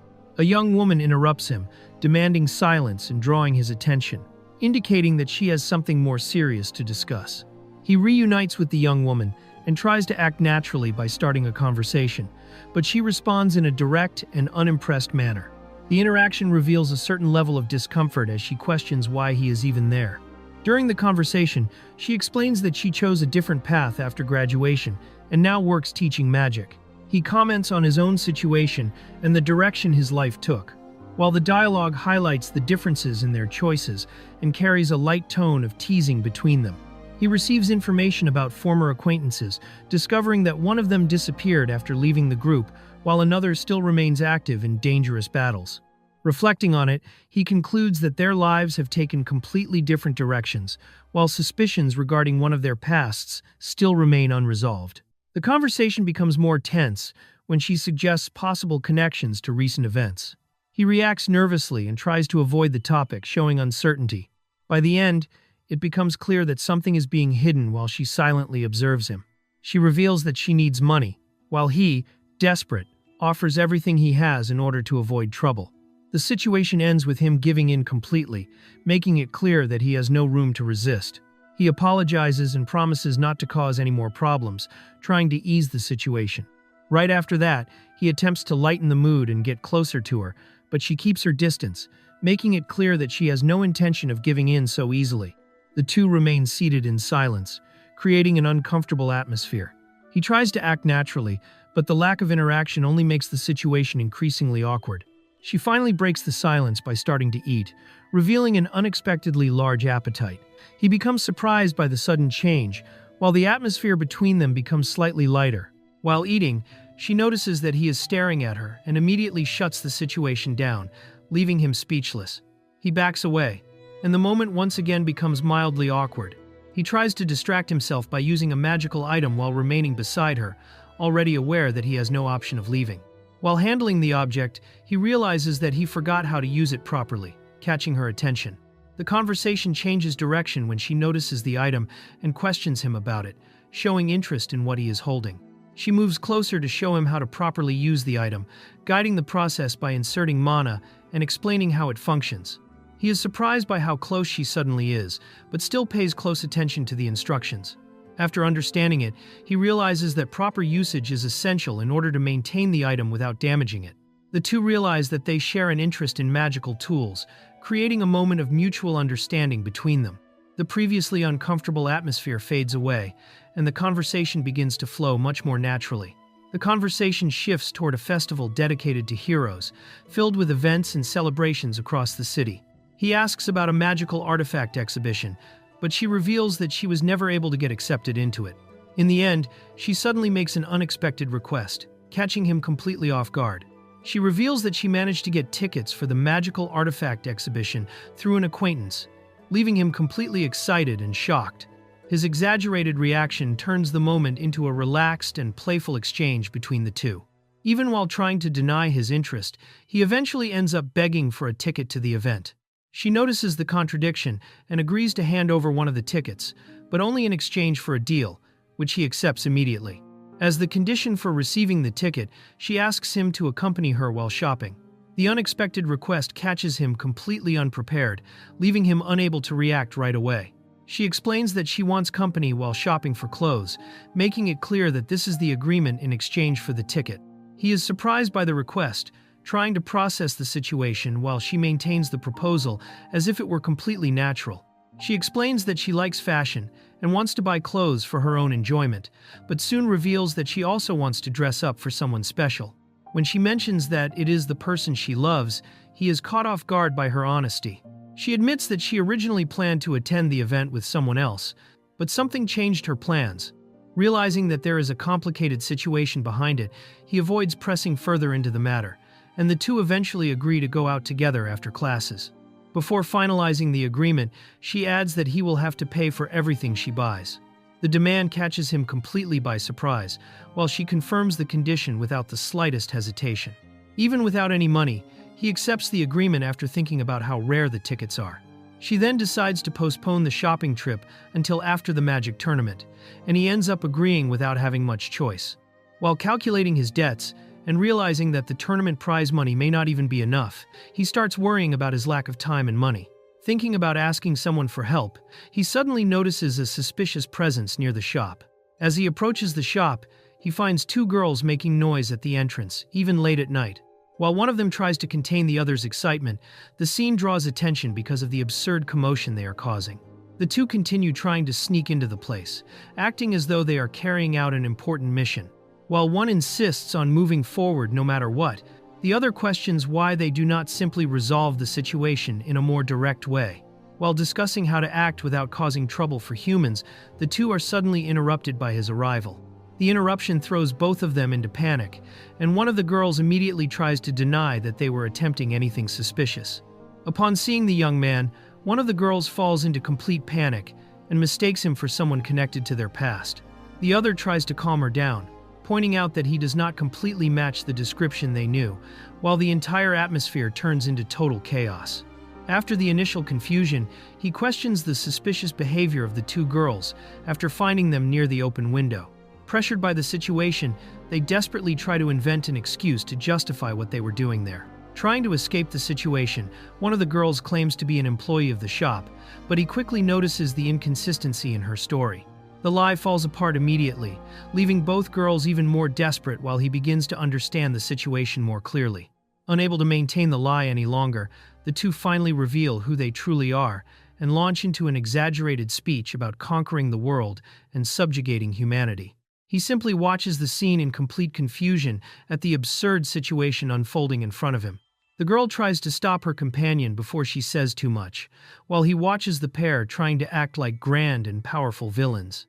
Despite the chaos, he begins to realize that behind their strange behavior lies a difficult situation, since the two appear to be living under terrible conditions.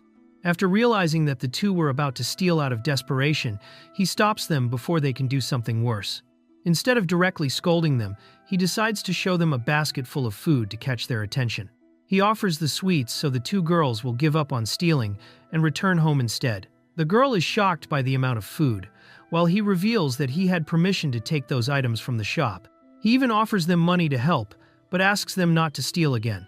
Moved by his kindness, the girl sincerely thanks him while enjoying the food she had always wanted to try. The girl reveals that she lost everything and eventually turned to stealing out of desperation. After receiving his help, she begins to see humans differently, while the other girl remains suspicious and continues provoking the situation. Before leaving, the girl thanks him for the help and promises that she will never forget what she received that night. Excited, she says goodbye while promising that one day she will repay the favor, while he simply watches the two of them walk away. After the two girls leave, he reflects on the strange encounter before returning to worry about his debts. While trying to find a solution, he suddenly remembers a magical tournament and realizes that it may be his chance to earn money. Before the two girls disappear completely, he calls them back and makes an unexpected request. He wants them to help him recover the money he lost. The two become confused by the sudden proposal.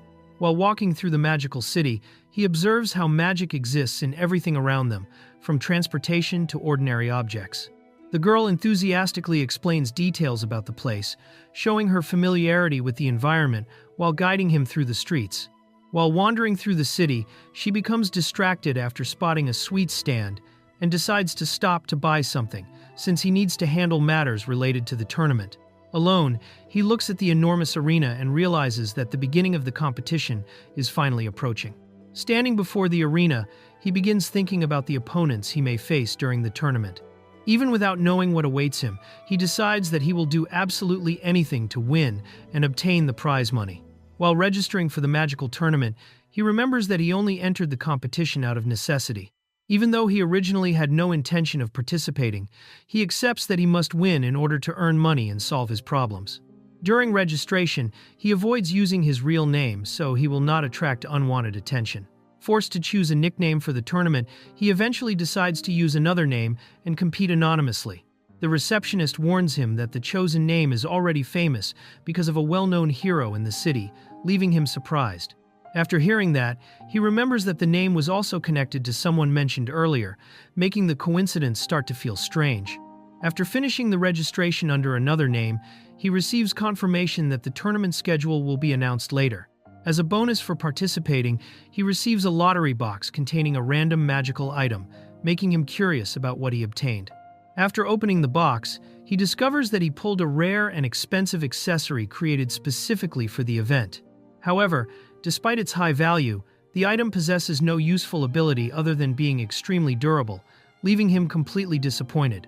While walking around the venue wearing the accessory required for the tournament, he witnesses participants being informed that their registrations have been cancelled for failing to meet the necessary conditions.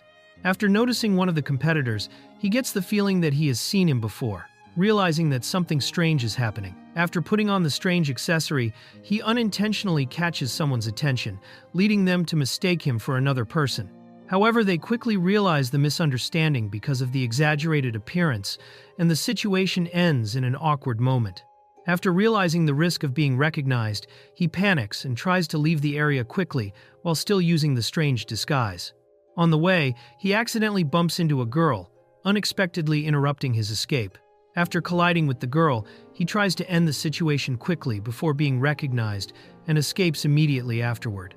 Meanwhile, the two girls discuss the tournament and begin suspecting the identity of the stranger who is wearing the unusual glasses.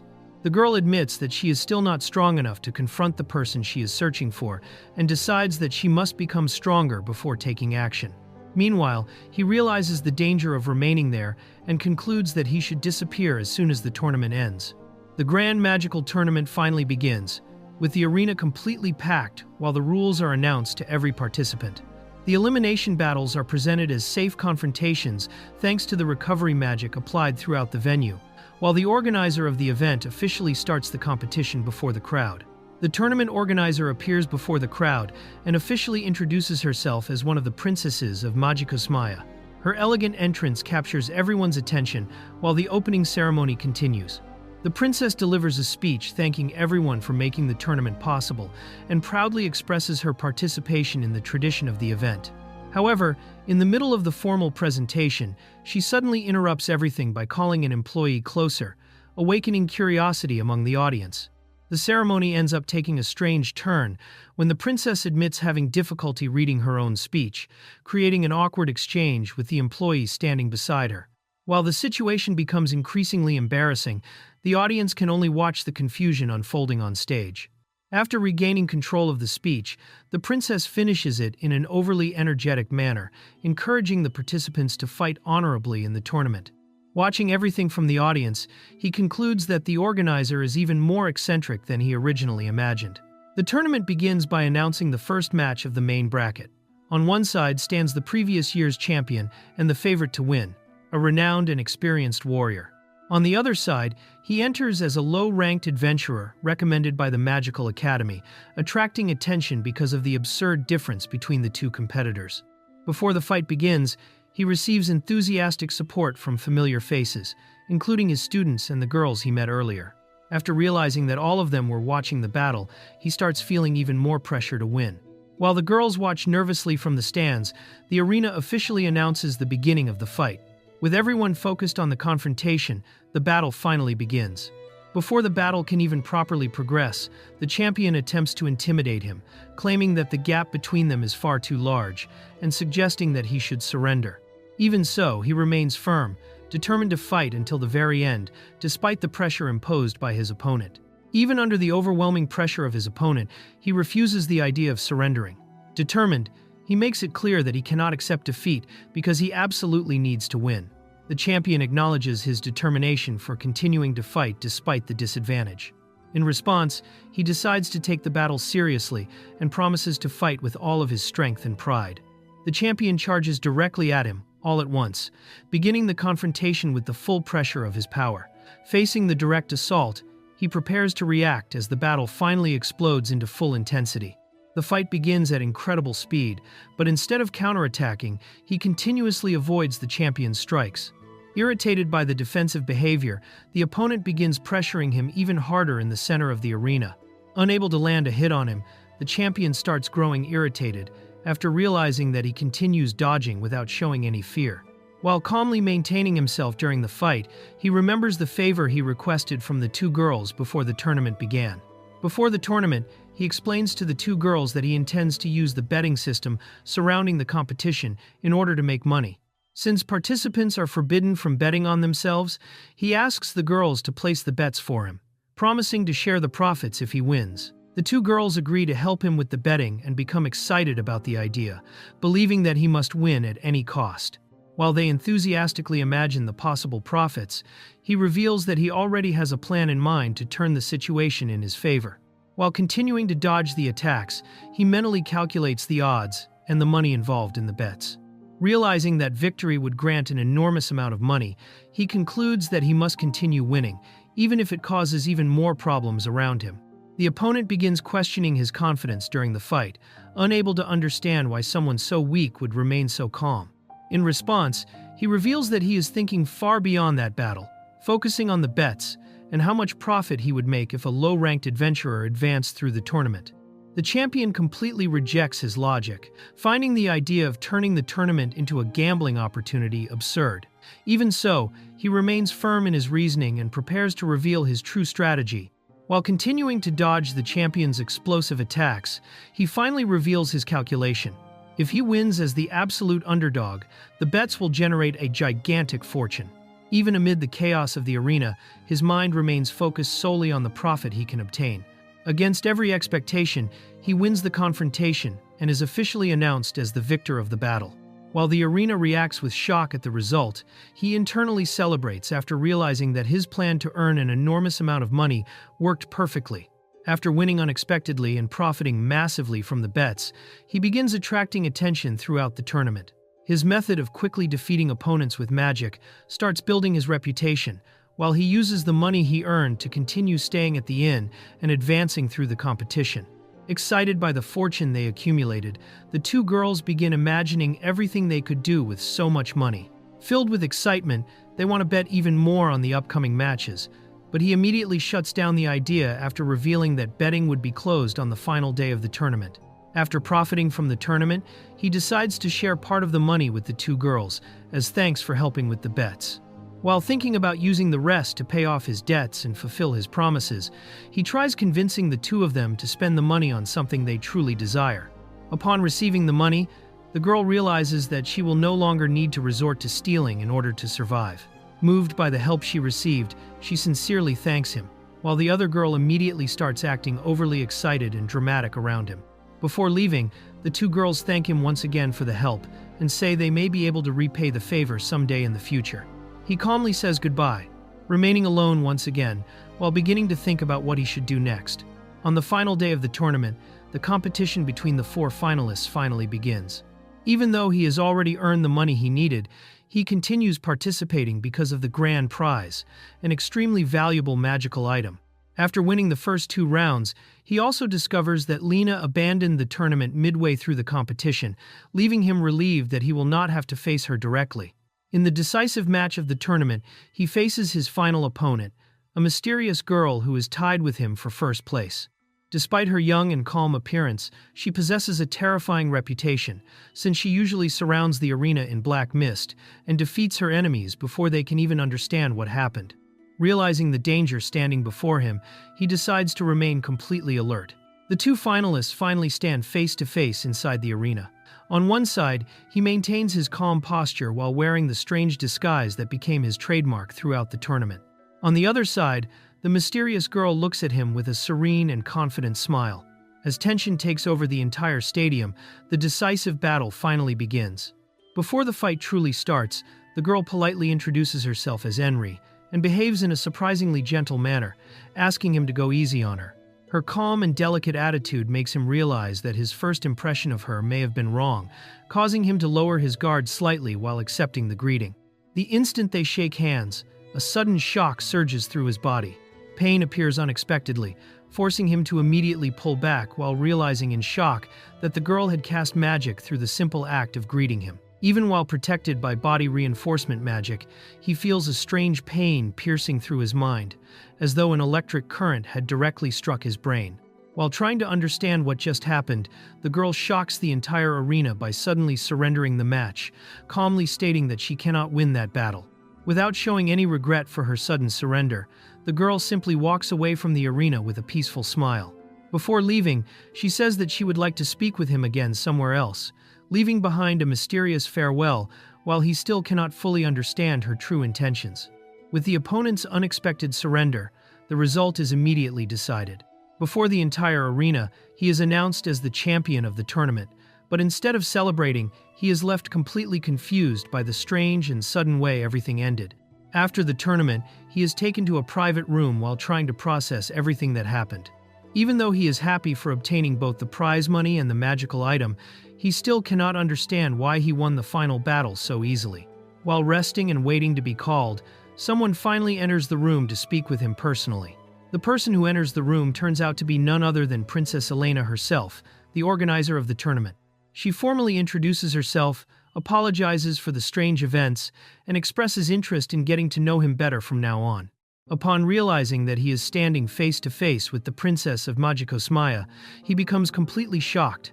Even after revealing her position as princess, Elena behaves in a surprisingly close and informal way toward him. While he tries to maintain as much formality as possible, she insists that he relax, and even begins calling him by his real name, making it clear that she already knows far more about him than she should. In a completely unexpected moment, Elena makes an absurd declaration right after revealing that she knows his true identity. Without any hesitation whatsoever, the princess states that she intends to make him her husband, repeating it with a radiant smile while he remains completely speechless before the surreal situation.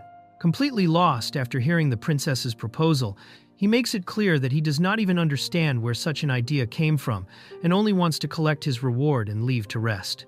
Elena interprets his reaction as simple shyness, but he immediately shuts down any further advances from her, refusing without hesitation. Elena becomes offended by the rejection and starts listing her own qualities, insisting that any man would gladly accept a proposal from the most beautiful princess in the kingdom. Even while admitting that she is attractive, he explains that marrying someone he just met makes absolutely no sense. Even so, Elena completely ignores his logic and continues treating the marriage as something inevitable. Without the slightest shame, Elena continues insisting on the idea of marriage, and even starts using her own body as an argument to convince him. While speaking in an embarrassed yet extremely determined manner, he can only remain frozen while trying to process the absurd direction the conversation has taken. While analyzing her clothes using his appraisal ability, he discovers the shocking truth hidden behind the princess's voluptuous appearance. The magical outfit she wears is actually an artifact capable of artificially recreating body parts, revealing that much of her exaggerated curves were the result of a magical item rather than being natural. Without realizing it, he accidentally blurts out the result of his analysis of the magical item, implying that the princess's body was not exactly natural. Elena is completely horrified and reacts in total offense, while the maid desperately tries calming her down before the situation becomes even more embarrassing. While the atmosphere remains chaotic, the maid suddenly joins the conversation, only to calmly state that her measurements are real, making him even more uncomfortable. Shortly afterward, Elena briefly stops joking around and reveals that a succession conflict has begun within the royal family, explaining that even though she understands his rejection, she still has no intention of giving up on marrying him. Elena finally explains the real reason she called him there. The king declared that the next heir to the throne will be the one capable of gathering the most powerful and talented magic user by their side.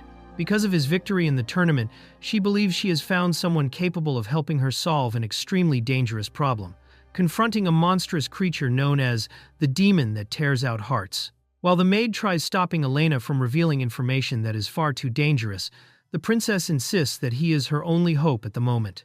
Even though he feels completely uncomfortable with the ideas of marriage and politics, he realizes that Elena is genuinely desperate, while the maid coldly confirms that she no longer has anyone else she can trust. The maid explains that Elena is seen as useless within the royal family, struggling even with basic magic and noble etiquette. Because of that, the king practically forced her to find someone powerful to support her in the battle for the throne. Even after hearing all of this, he immediately refuses the marriage proposal. Even after being rejected multiple times, Elena continues insisting for him to reconsider. Only after realizing that she would not be able to convince him at that moment does she finally say that she will give up, although she still makes it clear that she has not completely abandoned the idea. Before he could simply collect his reward and leave, several people suddenly enter the room and block the exit. Elena, clearly nervous, warns him not to think that he will be able to leave so easily. He realizes that the people hidden around the room were using interference and disguise magic, revealing that Elena had already prepared everything in advance with anti-magic specialists. Taking advantage of the situation, the princess pressures him once again, asking if he still believes accepting the marriage is impossible now. The maid treats the entire threat as though it were merely a great performance, leaving Elena desperate because of the situation. Without many options left, he realizes that he probably will not be able to leave peacefully with his reward, and begins considering using force to resolve the matter. Not wanting to prolong the chaos any further, he activates teleportation magic and instantly disappears from the room. Elena and her maid are left shocked after seeing him escape so easily, while he vanishes before anyone can stop him. After escaping, he nearly collapses onto the ground, feeling nausea and pain throughout his entire body. Despite mastering teleportation, the magic still causes enormous physical strain on him, making it clear that repeatedly using dimensional magic comes with severe side effects. Still recovering from the teleportation, he decides that he does not want to meet Elena again anytime soon, planning only to pay his debt later. While trying to rest, a mysterious girl suddenly appears and immediately notices that he is unwell, leaving him surprised after noticing her strange reaction when he answers her. The girl shows genuine relief upon hearing that he is all right, revealing that she had truly been worried about him. While observing her white hair and her gentle reaction, he begins suspecting that she may actually be the very person he has been searching for. Even while suspicious of the girl's identity, he decides to act carefully and shows her a portrait of the person he is searching for. She replies that she has never seen anyone resembling that person, and he quickly tries to leave before the conversation continues any further. Before he leaves, the girl asks that if he ever finds the person in the portrait, he should deliver a message. She admits that, in the past, she allowed her emotions to speak louder without considering his feelings, and sincerely apologizes for what happened years ago.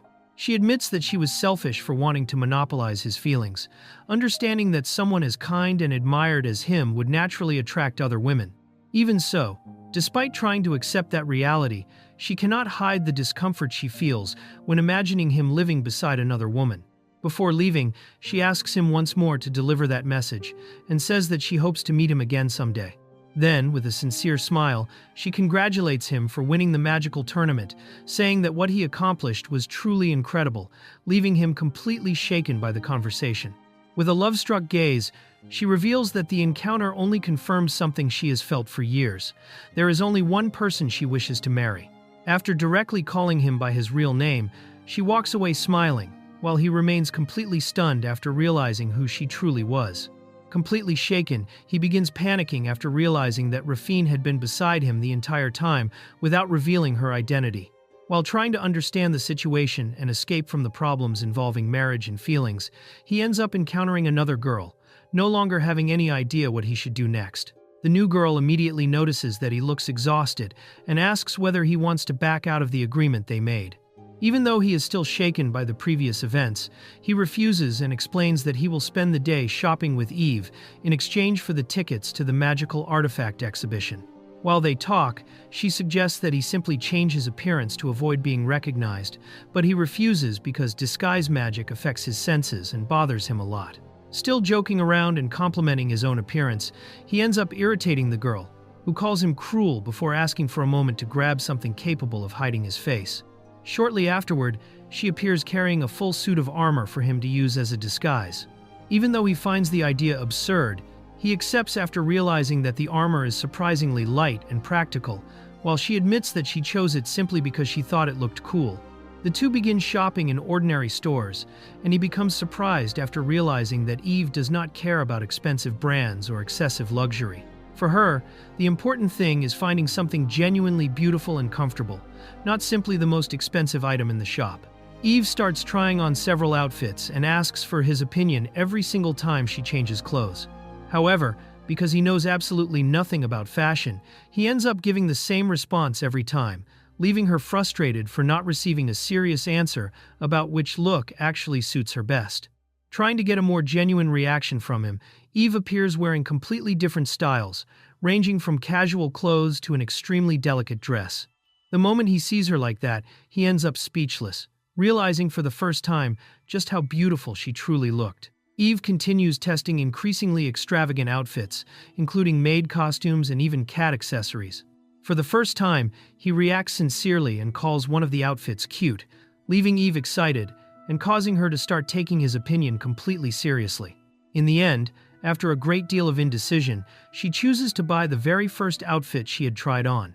After finishing the shopping, Eve says that she is already satisfied, and comments that Ray would probably have given the exact same response as him. Even so, since they were already there, she decides to continue wandering around the city before finally handing over the promised tickets. Even after already obtaining what he wanted, he decides to continue accompanying Eve throughout the city. Happy with his answer, she smiles and holds his hand while the two continue walking together through the streets, peacefully enjoying the rest of the day. After spending the entire day walking around while wearing armor, he is already completely exhausted. Thinking that perhaps he had been bothering Eve or making her bored, he sincerely asks whether she at least managed to enjoy herself during the outing. Eve honestly answers that she truly enjoyed spending the day beside him. Relieved, he says that alone is enough, believing that people should enjoy the things they genuinely like, while she quietly thanks him, clearly happy after hearing those words. When he asks what they should do next, Eve suggests that they go eat somewhere. However, after slightly injuring her hand, she panics when he tries to use healing magic on her, desperately begging him not to do it. Eve insists that the injury was so tiny that simply licking it would make it better, leaving him completely speechless. After realizing that the wound had actually disappeared without healing magic, he begins suspecting that she might secretly be using some kind of recovery magic. While Eve goes to buy food, he finally removes the armor to rest for a while. At that moment, he overhears people talking about the so-called heart-ripping demon appearing once again near a shop on Alicton Road, immediately causing him to pay attention to the conversation. After hearing the rumors about the demon, he becomes disturbed by the cruelty of the attacks and thinks that someone should put an end to it already. Eve notices his serious expression, but quickly changes the atmosphere by appearing overloaded with far too much food for only 2 people, leaving him shocked by the absurd amount she intended to eat. After the meal, Eve finally hands over the promised tickets and thanks him for spending the day beside her. Even though night has already fallen, she says that she still wants to visit one more place before ending the date, asking him to wait there without moving. While waiting, Eve notices breadcrumbs stuck on him and starts teasing him, saying that despite trying to act like an adult, he still seemed like a child in many ways. Even so, she smiles warmly, clearly finding that side of him adorable and entertaining. After noticing her smile, he comments that he prefers seeing her cheerful like that, rather than serious or distant. His words completely catch Eve off guard, leaving her speechless for several seconds. When he notices tears forming in her eyes, he panics, believing that he said something wrong. Eve then explains that she only became emotional because he reminded her so much of Ray, both in his behavior and personality, saying that the two of them were practically identical.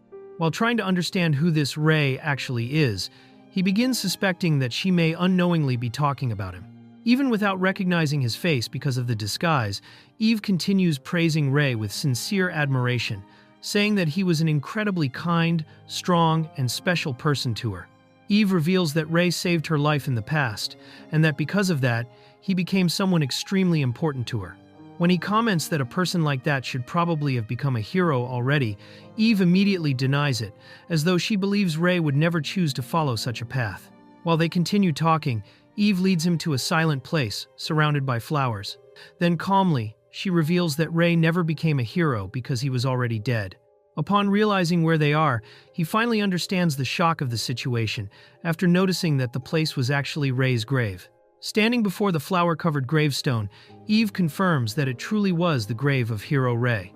Unable to believe what he is seeing, he becomes completely shaken, incapable of even organizing his own thoughts after such an absurd revelation. Even without fully understanding what he was feeling, Eve tries comforting him in her own way. She says that perhaps it would be better for him to stop carrying everything alone and simply vent his feelings, even if she did not possess the perfect words to help him. After hearing Eve's words, he remembers the promise he made earlier and decides to remain by her side until the end of the day. The answer completely catches Eve off guard, leaving her surprised and emotional after realizing that he genuinely chose to stay there with her. While the two walk together, Eve begins sharing many memories about Ray. She talks about little details regarding the way he acted, his personal preferences, and even the similar reactions the two of them had, reinforcing more and more how strongly she saw Ray reflected in him. Eve reveals that before meeting Ray, her life felt empty and colorless. According to her, it was Ray who changed everything, showing her that beautiful things still existed in the world and making her believe that her life truly had value. With a sincere smile, Eve says that Ray taught her how to feel emotions she had never experienced before, such as joy, hope, and happiness. For her, it was thanks to him that the world stopped being empty and finally gained new colors. Eve finally admits what she had hidden in her heart for such a long time. She loved Ray. With sadness in her voice, she reveals that she realized those feelings far too late and never managed to confess them to him while he was still alive. Eve says that when she meets Ray again someday, she will finally tell him everything she feels because she no longer wants to continue living with regrets. Alarmed, he immediately thinks about resurrection magic, but she makes it clear that she was not talking about that. Then Eve reveals her true intention. She is searching for Yggdrasil, an existence connected to the power of bringing the dead back to life. All of this is because she wishes to meet Ray one more time and finally remain beside him again. She explains that Yggdrasil is a legendary recovery magic supposedly free from the normal limitations of ordinary resurrection. Unlike other forms of magic, it could bring someone back even long after death, but almost nobody knows about its existence because this information is secretly guarded by the elite among mages.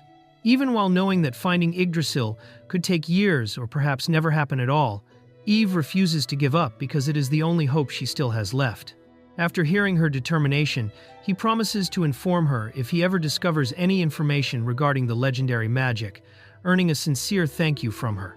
After the emotional conversation, Eve asks him to accompany her home, and he immediately agrees.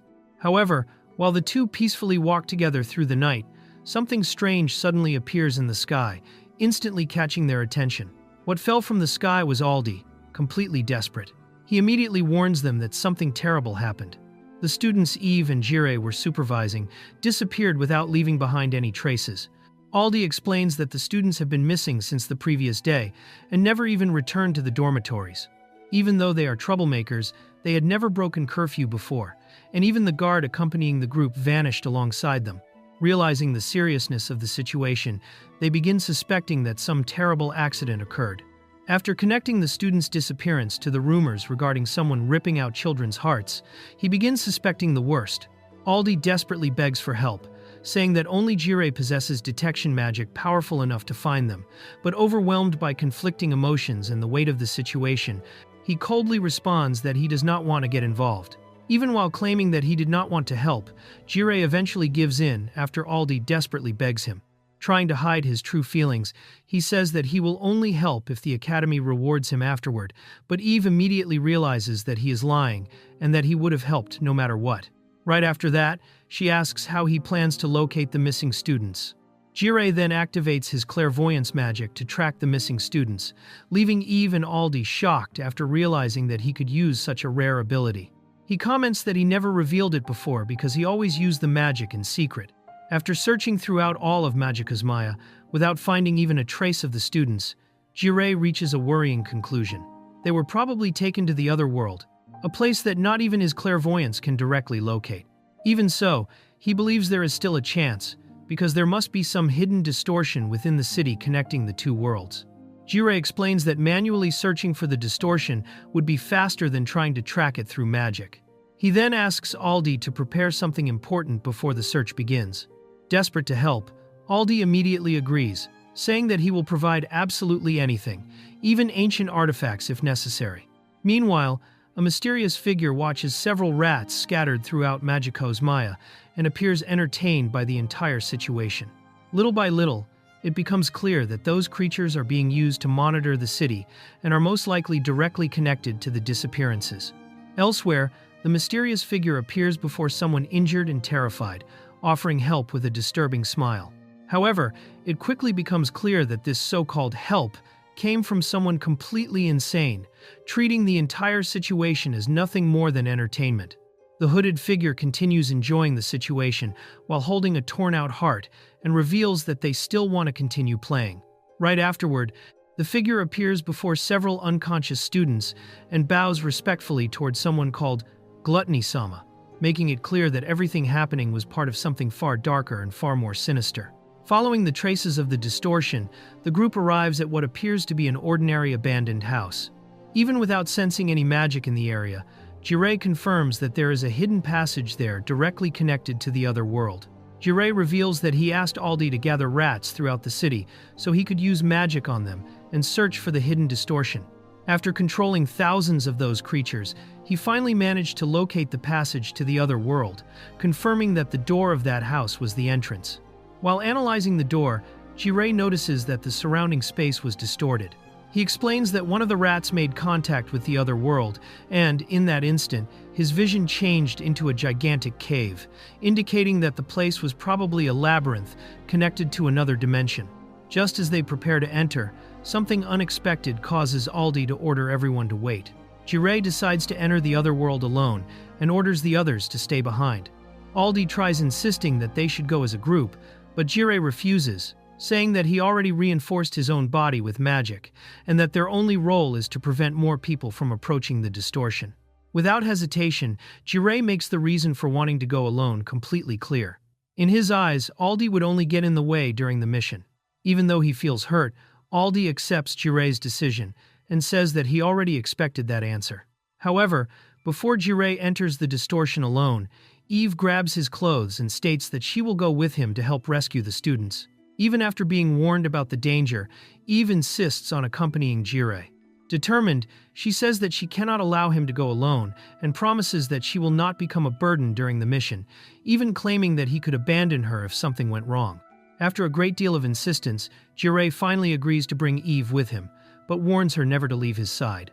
Aldi also tries to accompany the two of them, but ultimately gets left behind to guard the entrance to the distortion while they depart toward the other world. The moment they cross through the hidden passage, Jirei and Eve arrive in the other world, a dark place surrounded by mysterious black smoke.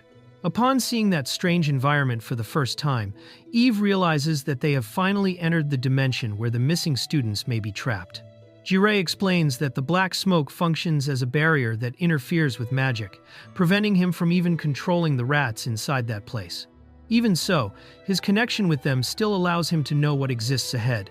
Before continuing, he gives Eve one final chance to turn back in case she still wishes to give up.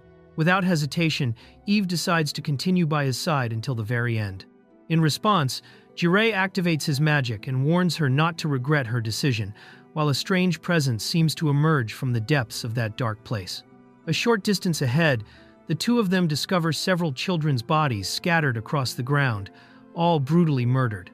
Faced with that horrifying scene, Jirei reveals that this was exactly why he did not want Eve to come with him.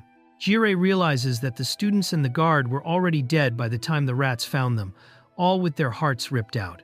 Furious for arriving too late, he identifies the true culprit standing further ahead and decides to use concealment magic to approach without being noticed.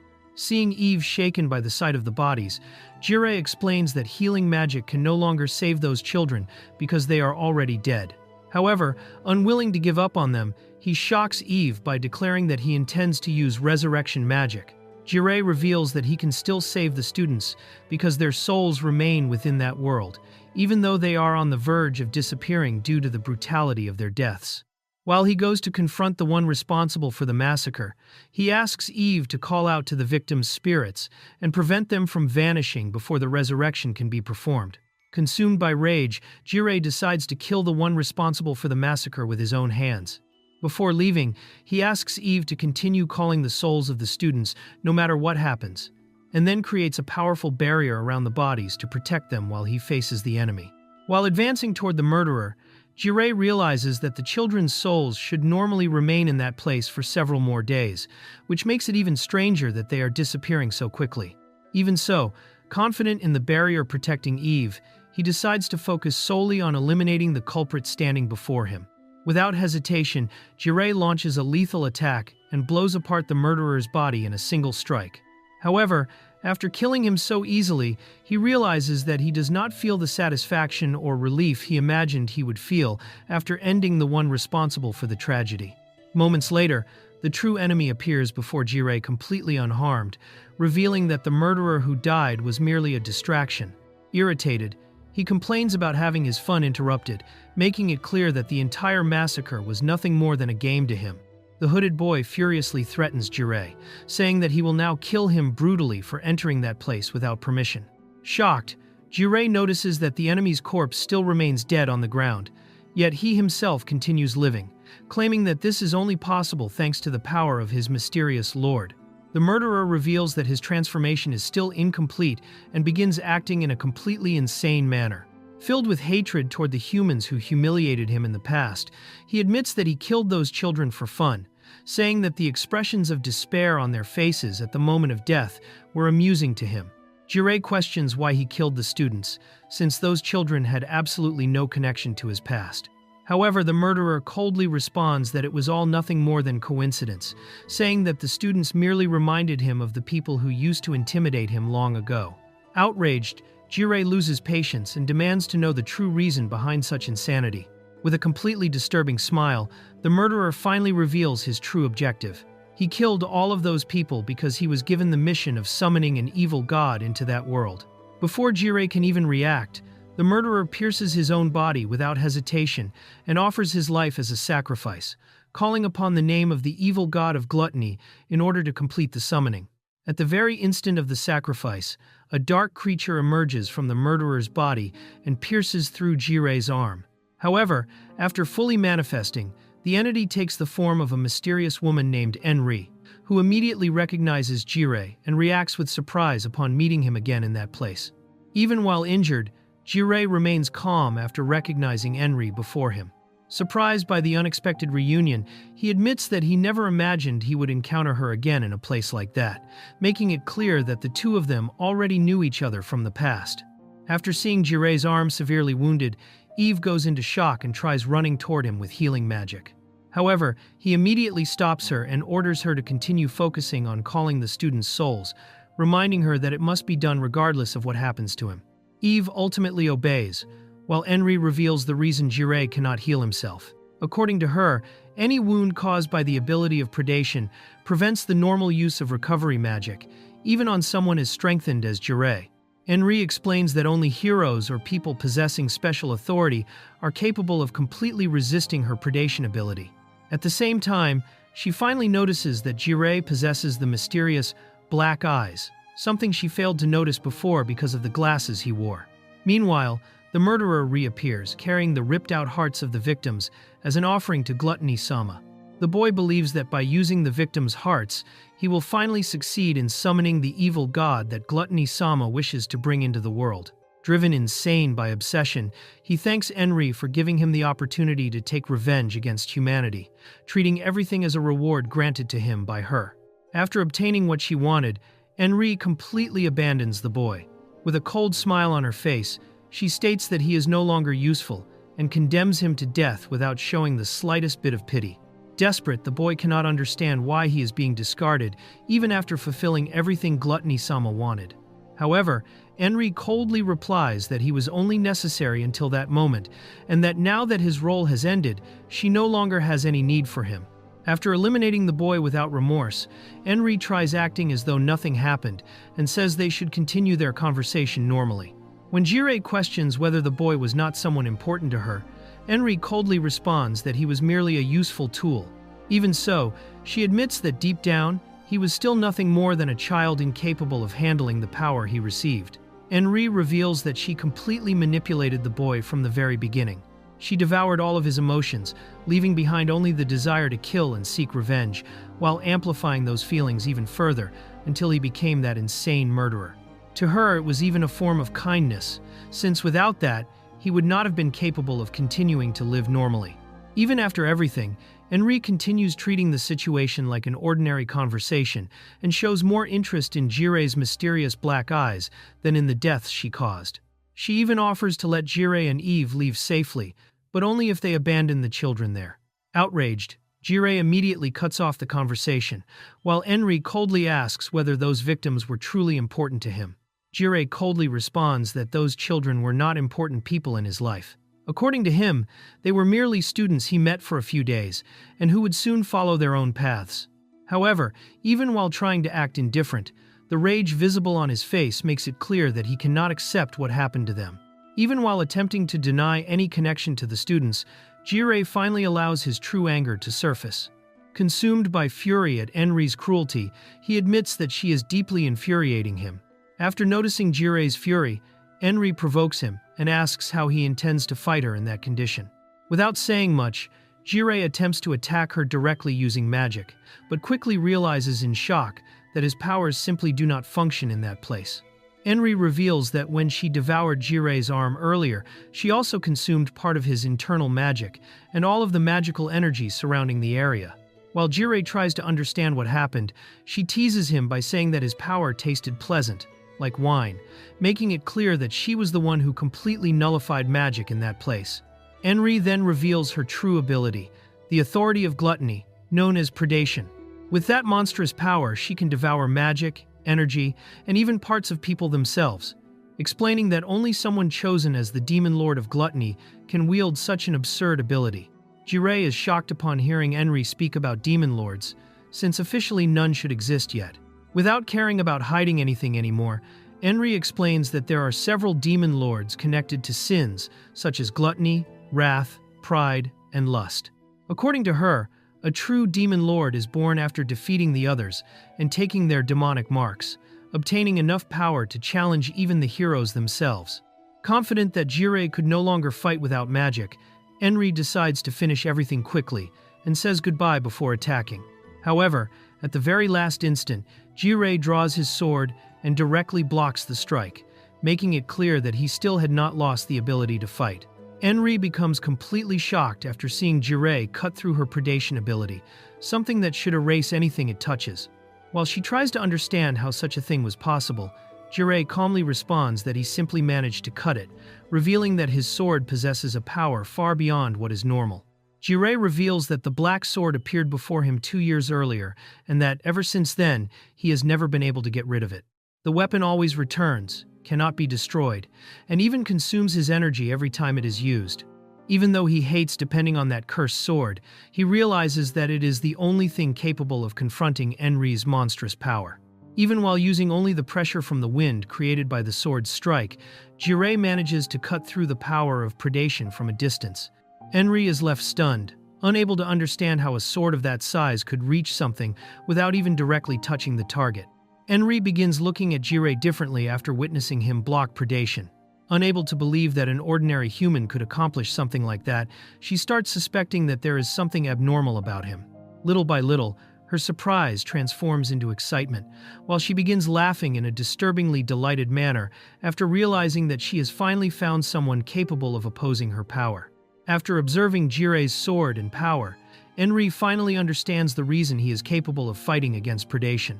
She concludes that Jire possesses a demonic authority, something she never expected to see within a human. According to her, he still does not even know how to properly use that power yet, but he could gradually learn over time. Right afterward, Enri reveals the name of his authority, Sloth, leaving Jire completely shocked. Enri believes that the authority of Sloth explains Jire's abnormal power and begins seeing him as someone special rather than just another ordinary human.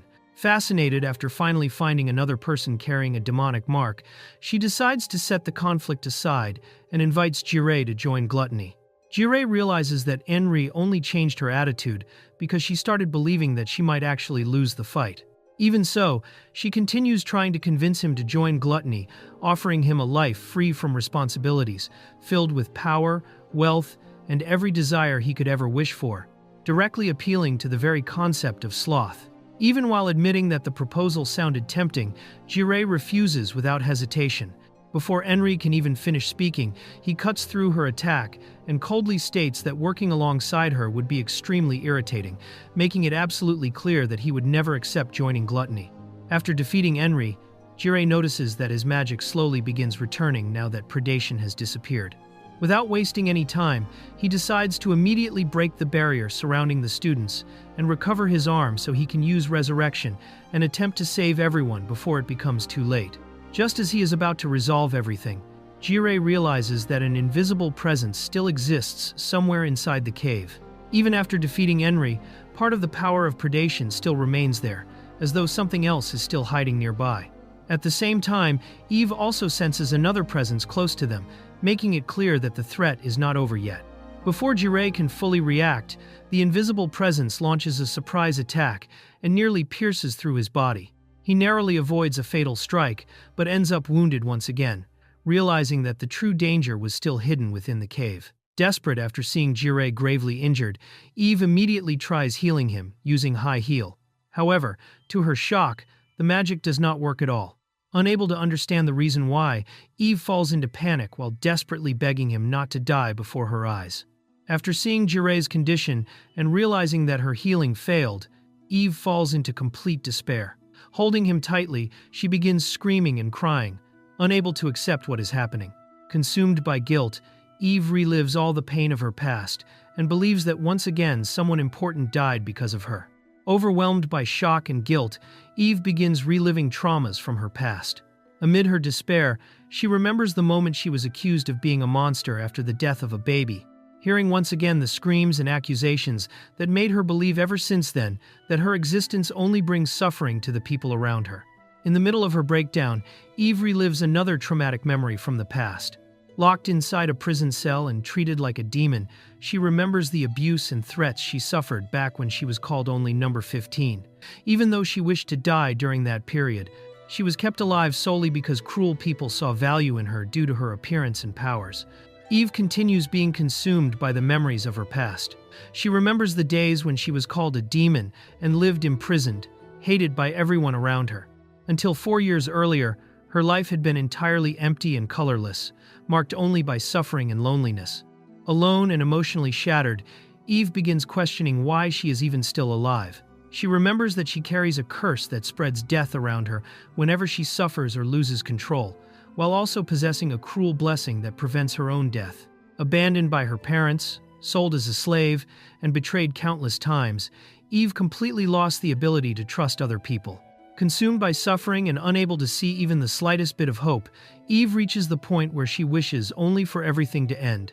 Without dreams, goals, or anyone she can trust, she believed that continuing to live no longer had any meaning. While living imprisoned and without hope, Eve receives the news that she will be sharing her cell with another person. The guards believed that someone wearing cursed armor would be the perfect companion for a person carrying a cursed blessing like hers. Without understanding the situation, Eve simply watches the strange knight being placed beside her for the very first time. Even while imprisoned in the same cell, the mysterious knight begins acting unexpectedly kind toward Eve. He complains about the hard floor, asks about blankets, and casually tries starting a normal conversation as though the situation were nothing serious. Unable to understand behavior so different from the people she knew, Eve begins observing the stranger with curiosity for the very first time. The following day, the knight continues trying to casually speak with Eve, behaving as though being imprisoned there is no big deal at all. While she remains cold and distant, he even comments that prison does not seem so bad since the food arrives without any effort. Unable to understand his relaxed personality, Eve tells him to stop talking to her. Respecting Eve's request, the knight says that he will stop bothering her. However, before backing away, he asks her only one simple question: whether there is something she truly wishes to do. The question catches Eve completely off guard, since nobody before had ever seemed to care about what she felt or desired. The knight continues trying to understand Eve and asks whether she has any dreams, goals, or something she wants to accomplish in the future. While he excitedly talks about his own dream of defeating the Demon King and becoming king himself, Eve merely lowers her head and admits that she has no dreams at all. To her, the future simply no longer meant anything. After hearing Eve say that she has neither dreams nor desires, the knight makes an unexpected decision. Without hesitation, he declares that he hates living like a slave and simply decides to escape from that place, inviting Eve to go together with him. Before she can even understand what is happening, he already begins using magic to open a path out of the prison. The knight reveals his plan without hesitation: destroy the entire arena and escape together with Eve. Even though she is shocked, she realizes that he genuinely intends to tear everything down in order to free her from that prison. The knight advanced through the corridor, eliminating the soldiers without hesitation. Within moments, only a single survivor remained before him, surrounded by the fallen bodies. The man responsible for the illegal arena stepped back before the blood-covered knight. Showing no interest in revenge or reward, the warrior merely declared his hatred for slavery while silently observing everything around him. The knight ignored every proposal of alliance and killed the man without hesitation. To him, there was no need for assistance, because he intended to destroy by himself everything that sustained slavery. After destroying the arena, the knight gathered the enslaved children and ordered them to follow him. Even though they saw him as a savior, he made it clear that he had done everything only for his own objectives. The knight brought the freed children to a massive mansion far away from the city. Even noticing how luxurious the place was, he stated that it was simply the only available option to shelter them at that moment. Upon entering the mansion, the knight gave the first order to the freed children. Without wasting time, he decided that everyone would begin by cleaning the place, since the manor was completely abandoned and covered in dust. As time passed, the children began living together inside the mansion under the knight's care. Unlike the slave traffickers, he taught them how to read and write, gave them food, and never revealed his own name. Little by little, many of them started trusting him, although some still believed that such kindness hid other intentions. After a few months, the knight began teaching magic to the children living in the mansion. Among them, one girl awakened a rare affinity with healing magic, leading him to personally train her, while the others continued studying through books. During the healing magic training, the knight asked the girl to practice using his own body. Without hesitation, she wounded her own arm, claiming that she could easily endure the pain because she was capable of healing herself. When using her own magic, the girl released a dark energy that even the knight had never seen before. As memories from the past returned to her mind, she began believing that she was turning into a monster, just like those who had made her suffer. The knight realized that the girl's magic carried a strange and unpleasant energy. Without caring about that, he made her continue the training while she tried to understand why he accepted that power without fear. The girl noticed that the knight could touch her dark magic without suffering any effects. For the first time, the power that normally killed anyone simply vanished without causing harm, leaving her completely confused by what had happened. After realizing that her curse did not work on the knight, the girl finally saw him as someone capable of accepting her existence without fear. For the first time, hope appeared that she might remain beside another person without causing suffering. During the night, the girl heard sounds coming from one of the mansion's rooms and decided to investigate. Upon entering, she found the knight without his armor for the very first time, revealing the appearance of a red-haired young man hidden behind the helmet. The girl appeared in the room during the night and ended up catching the knight off guard without his full armor. Trying to hide the situation, he ordered her to return to sleep, but she seemed to have something important she wanted to say before leaving. The girl gathered the courage to seek out the knight and make a personal request. Even while trying to push her away coldly, he still listened to her words in silence.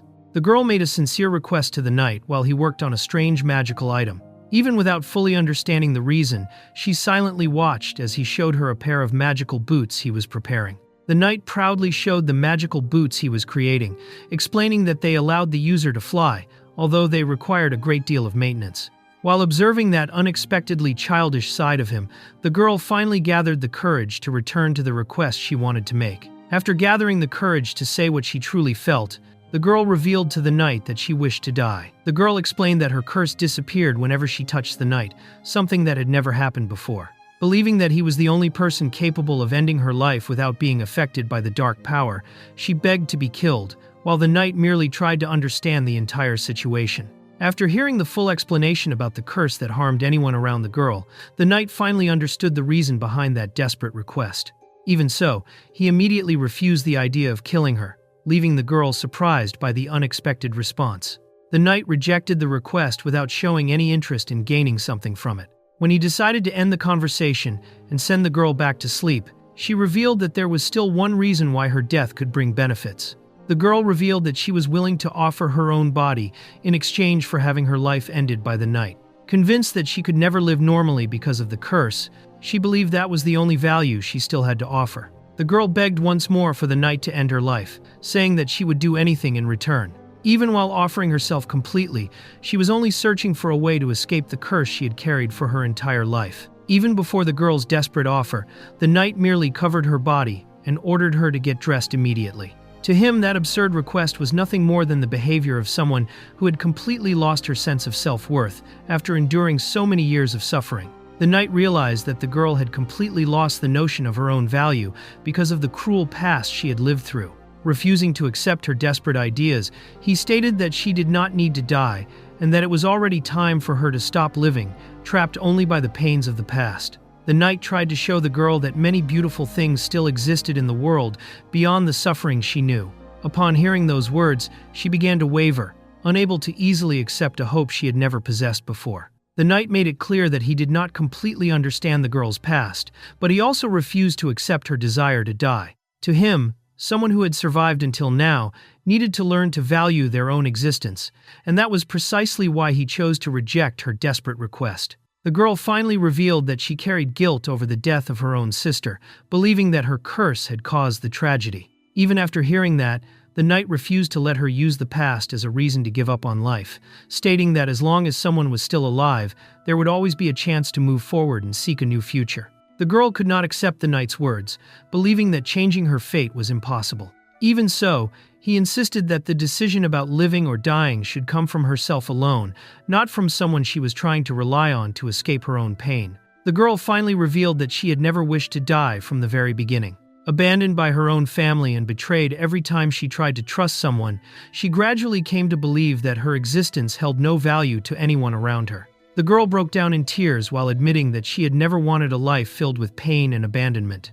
Deep inside, all she truly desired was to live happily like any other ordinary person. The knight realized that, despite all her words about death, the girl still wished to continue living. Even while carrying the scars of a past where everyone rejected her, he denied her ideas and showed that such despair was not the true desire hidden within her heart. The knight tried to make the girl understand that she should not live based only on the rejections of the past. For the first time, he asked what she truly wanted for herself, saying that there was still time to discover a new purpose for her own life. Even while fearing that she might hurt other people because of her curse, the girl heard the knight treat the matter in a simple way. To him, if someone ended up injured, she could simply use her rare healing magic to compensate for the damage, showing that such power did not need to be seen only as a curse. The knight explained that even if the girl's curse was far too strong to be healed normally, there were still other ways to deal with it. Refusing to let her give up, he began speaking about methods capable of sealing the curse or even bringing people back to life, reigniting a small hope inside her heart. The knight explained that the only way to completely control the curse would be by forming a contract with a powerful spirit. Even knowing that such a thing would be extremely difficult, the girl responded without hesitation that she wanted to try, finally deciding to fight in order to keep living. The knight decided to begin an intense training regimen to strengthen the girl's magic. While enthusiastically talking about bitter potions in daily practice, she became suspicious that the training sounded more like punishment than a normal lesson. The girl began remembering the words the knight had spoken when he freed everyone from the arena, realizing that he claimed to act only for his own interests. Even so, while touching the collar still attached to her neck, she questioned the true meaning of that freedom, which still felt incomplete. The knight explained that he could not simply free all the children without preparation, since many of them still would not know how to survive alone in the world. After teaching them education and basic ways of living, he finally decided to remove the slave collars, allowing each person to choose between leaving or remaining in the mansion. The knight revealed that he was not helping those children out of pure kindness. Driven by hatred towards slave traffickers and by the selfish desire to become a hero, he admitted that he did everything mainly to satisfy himself. The girl began suspecting the reason why the knight hid his face and never revealed his own name. Pressured by her questions, he eventually admitted that he was running away from someone before hesitantly revealing that his true name was Ray. When the knight asked for the girl's name, she revealed that she could no longer even remember who she had been before becoming a slave. Without treating that as something strange, Ray simply suggested that she choose a new name in order to begin another life from that point onward. After losing even the memories of her own name, the girl decided to abandon the past completely. Before the night, she chose to begin a new life using the name Eve. After choosing the name Eve for herself, the girl heard the knight complain casually while ordering her to return to her room and rest before the next day's training. Alone in bed that night, she repeated the new name in silence and, for the first time in a very long while, managed to fall asleep with a small smile on her face. On the following morning, the knight finally removed the collars from all the former slaves, fulfilling the promise he had made. Even now that they were free, no one seemed willing to leave the mansion, since that place had become the first safe home they had found in a very long time. As time passed, Eve continued training magic beside Ray, while all the former slaves chose to remain in the mansion. Even with strict training sessions and difficult moments, she realized that she had finally found someone who never abandoned her and who always remained by her side. At the beginning of a new training session, Eve needed to use her healing magic on other people for the first time. While Ray arrived late and began the lesson normally, the other residents of the mansion started noticing that he gave special attention to Eve, leaving some of them bothered by it. Some of the former slaves began complaining about the attention Ray gave to Eve, still frightened by the curse she carried. Without caring about the rumors, Ray explained that it was not a deadly curse, and stated that everyone was simply too afraid to get close to her. To prove that Eve's curse was not as dangerous as everyone imagined, Ray held her face without any fear. Even after the direct contact, he remained completely fine, leaving Eve surprised as she realized that no one had ever touched her that way without suffering consequences. Ray explained that Eve's curse only activated when she suffered some kind of damage, showing that she could live normally without hurting anyone around her. Then, he confronted the other residents of the mansion, saying that the real problem would be continuing to treat Eve in the same cruel way slaves had been treated in the past. After Ray's words, one of the boys realized that he was repeating the same cruel prejudice he had suffered in the past. Ashamed of his own actions, he sincerely apologized to Eve, who was surprised to receive acceptance for the first time. After realizing the mistake they had made, the other residents of the mansion also apologized to Eve for avoiding her for so long. Little by little, the girl began to be accepted by the group, while Ray organized everyone to train together alongside her. While the others trained beside Eve without suffering any effect from the curse, she began to grow increasingly aware of Ray's closeness. Unable to understand why her heart was racing, Eve ended up turning completely red when he approached her to speak normally. Eve tried to hide her red face by saying she was probably catching a cold, but she still could not understand why her heart raced whenever Ray came close. While she remained confused by those feelings, Ray simply ended the training and ran off to rest, leaving Eve alone with her own thoughts. Alone after training, Eve began to realize that her feelings for Ray were changing. Whenever she thought about him, her heart raced, and for the first time, she wanted to stay by someone's side, not out of fear or dependence, but because she truly wanted to be close to that person. As time passed, Eve continued training magic beside Ray and began gaining more control over her powers. Little by little, the other residents of the mansion started talking to her normally, turning those difficult days into happy moments Eve had never imagined she would experience one day. The other girls decided to take Eve to buy new clothes in the city and ended up choosing a frilly dress for her to try on. While everyone praised how pretty she looked and insisted that she should make a good impression on Ray, Eve became completely embarrassed by all that attention. The other girls realized that Eve was in love with Ray and began teasing her non-stop because of it. Even while trying to hide her feelings, Eve remained worried only about what Ray would think when he saw her wearing those new clothes. The girls presented Eve to Ray, wearing the new clothes they had chosen for her. Even without fully understanding the situation, Ray simply praised her appearance, while Eve became completely speechless upon hearing those words. When Ray told Eve to take off the dress immediately, she became irritated and disappointed by his reaction. Without understanding why everyone was so excited about it, Ray simply decided to wait outside, while Eve tried to hide her embarrassment. During the outing in the city, Ray explained that he normally hated shopping, but this time he was excited because he could buy magical tools using a discount coupon they had obtained. As she watched him act unexpectedly enthusiastic in the market, Eve began to wonder if this kind of simple moment was what people called fun. Ray noticed that Eve was starting to show interest in the magical tools at the shop and decided to buy a small artifact for her as a gift. While teaching her how to use the item correctly, he ended up spending time guiding Eve closely, turning that simple outing into another special moment between them. While Ray taught Eve how to use the magical tool, he ended up moving closer to guide her personally, making the girl completely nervous because of the distance between them. Without noticing the effect he had on her, Ray continued speaking excitedly about magic and magical tools, happy to finally have someone capable of keeping up with his conversations at the same level. Eve began to think that maybe she could make him happy by sharing the same interest in magical tools. Watching Ray act childish and excited after the shopping, she realized that those simple moments beside him were becoming more and more precious. After the shopping, Ray tried to carry a huge pile of books and magical tools by himself, but ended up dropping everything on the ground along the way. While panicking over the mess he had made, he still complained that Eve was just standing there watching the chaotic scene. Upon seeing Eve smile so naturally for the first time, Ray commented that such a face suited her much better than the sad expression she usually carried. His words struck Eve deeply, making her realize just how important Ray's opinion had become to her heart. Still shaken by Ray's words, Eve directly asked whether he really liked her face. Without realizing the weight of that question, Ray answered awkwardly, while Eve began to see more and more how strange and special he was to her. While spending another peaceful day beside Ray, Eve began to realize that she knew very little about his past, even though she wished to continue living those moments forever. However, before she could think more about it, the sky above the city distorted, and a gigantic creature appeared before them, completely interrupting the peace they had gained. As Eve and Ray watched the distorted sky above the city, a massive dragon appeared, surrounded by dozens of smaller monsters. Ray immediately realized that something was wrong, since the magical barrier that should have protected the city remained completely inactive, even in the face of that invasion. With the city entering a state of emergency, the knights began evacuating the residents while trying to hold back the dragon. Even after receiving direct attacks, the creature remained completely unharmed, making Ray realize that the battle would be far more dangerous than it seemed. Before acting, he ordered Eve to return immediately to the mansion, protected by the city's magical barriers.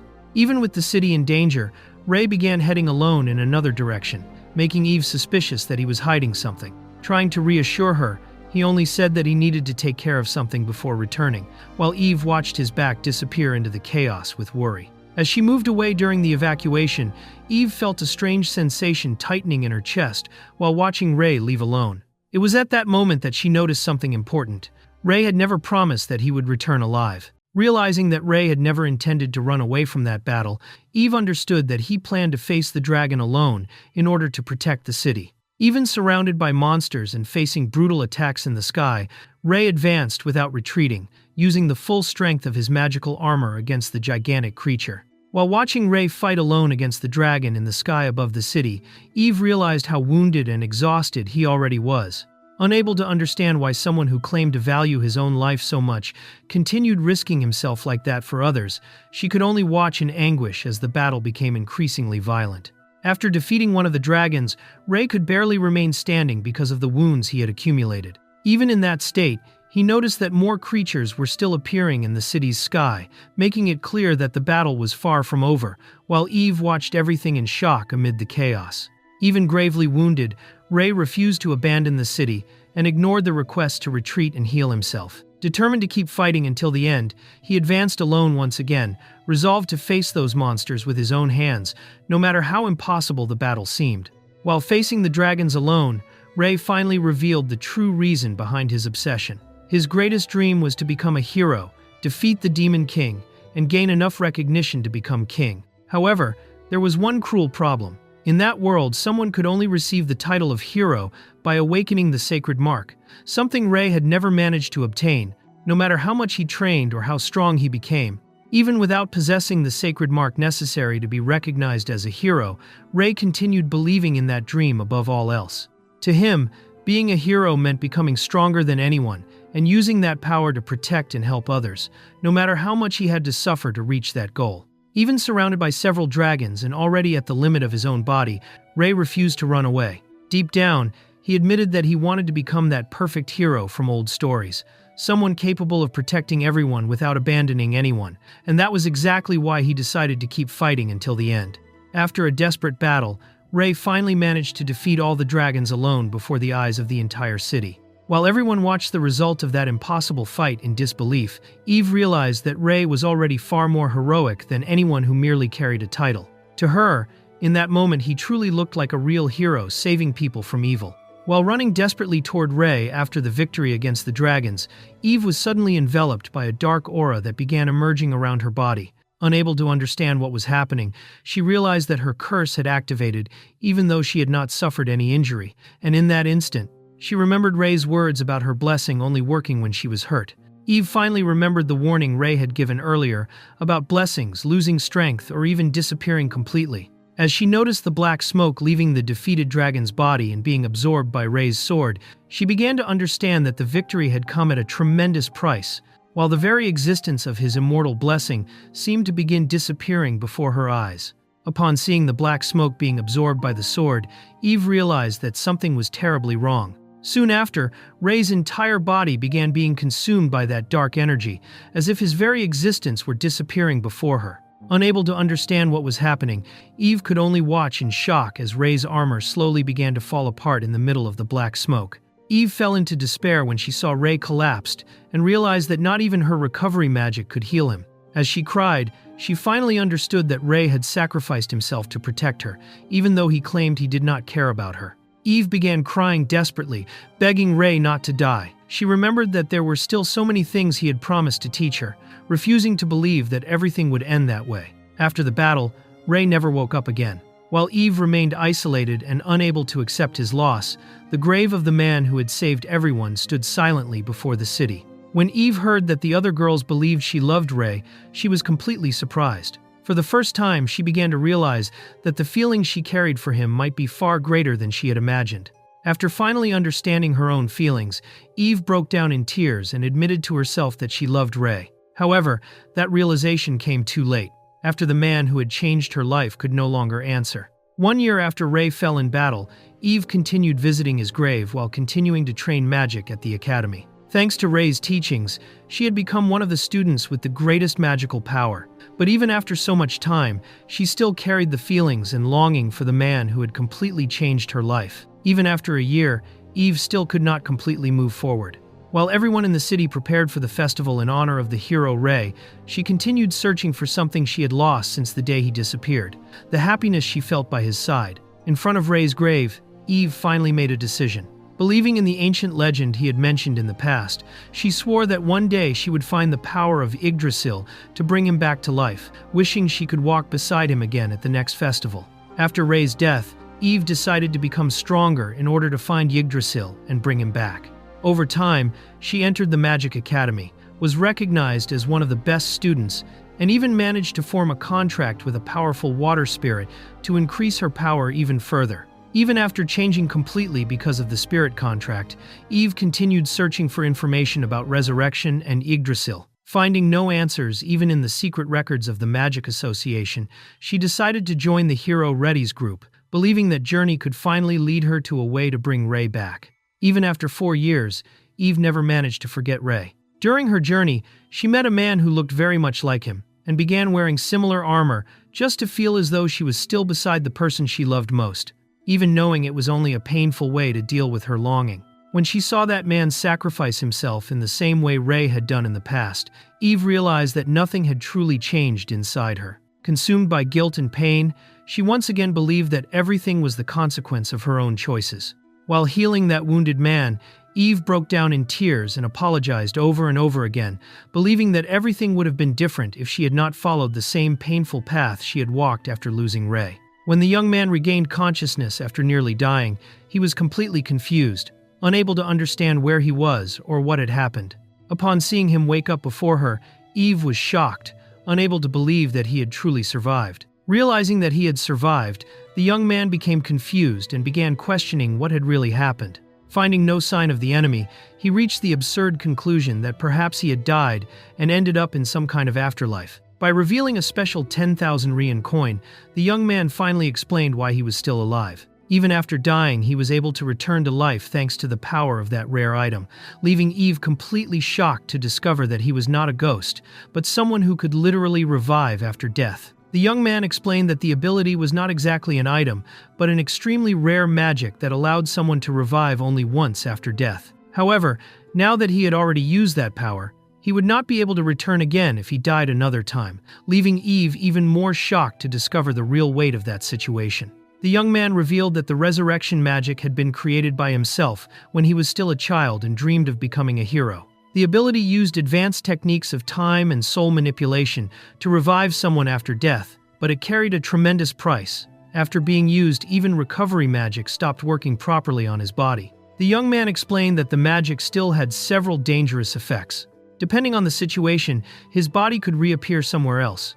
The activation took time when the damage was severe, and even his memories could disappear after reviving. Hearing all of that, the girl realized, frightened, that he spoke like someone who had already died many times before. The young man admitted that he had died several times before, although he did not remember exactly how many. While trying to recall one of those deaths, he mentioned an old confrontation against a dragon, and even persecutions he had suffered years ago, leaving the girl completely shaken as she realized how much he had carried alone. While trying to remember what happened after defeating a dragon, the young man revealed that 2 other creatures appeared right afterward, and that he could not remember anything else from that moment. Hearing this, the girl began to suspect that the legendary knight who had died fighting dragons in the past might be the very man standing before her. When he heard Eve describe exactly the girl from the past whom he had saved, the young man was completely shocked to realize that she was the same person he had trained years ago without ever realizing her true identity. Upon discovering that Ray was still alive,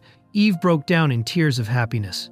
No longer able to hide the feelings she had kept inside for so many years, she finally confessed that there was someone she loved deeply, Ray himself. As she faced Ray once again before her, Eve decided that she would not keep her feelings trapped like in the past. After years of carrying that regret alone, she finally gathered the courage to say everything she felt when she had the chance to meet him again. Eve finally confessed everything she felt for Ray. Even calling him rude and awkward, she revealed that the man who had saved her in the past was also the kindest person she had ever known, and declared that she loved him deeply after carrying those feelings for so many years.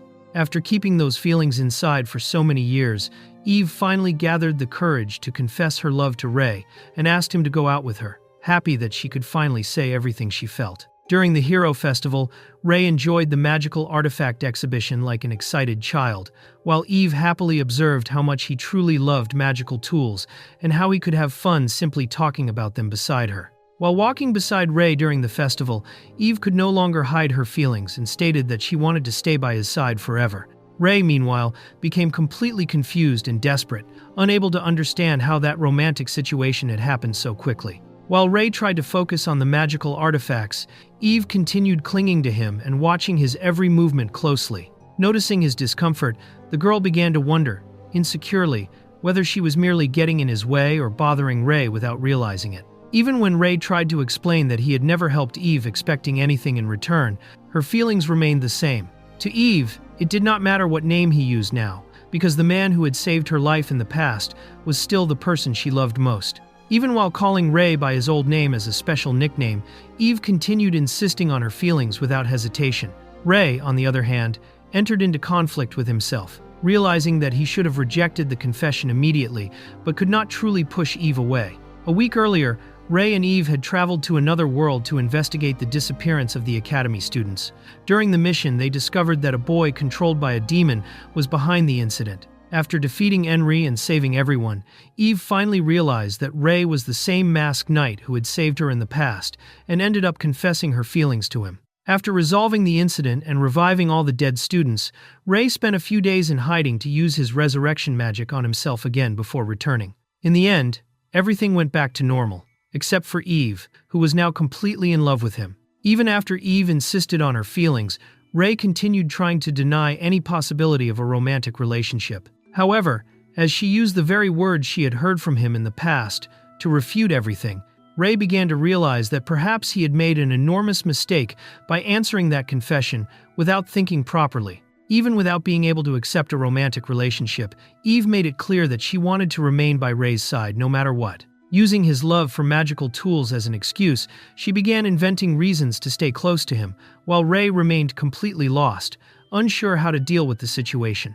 Eve began using Ray's love for magical tools to directly attack his weak point, promising to give him as many artifacts as he wanted if he stayed by her side. While Ray desperately tried to resist the girl's advances, Eve realized that the two of them shared the same hobbies and believed they could have fun together every day from then on. Eve proposed an agreement so she could continue staying beside Ray, saying they only needed to spend one day a week together. Even while trying to convince himself that it did not mean they were dating, Ray ended up being pressured by the girl to the point where she literally handed him a contract to sign. When Ray read Eve's list of requests, he fell into despair upon realizing that practically everything seemed like something a couple would do, including eating together, walking hand in hand, and even sleeping beside her. Even though he found it completely absurd, he ended up being cornered by the girl, who treated everything as completely normal while hiding the most suspicious part of the list.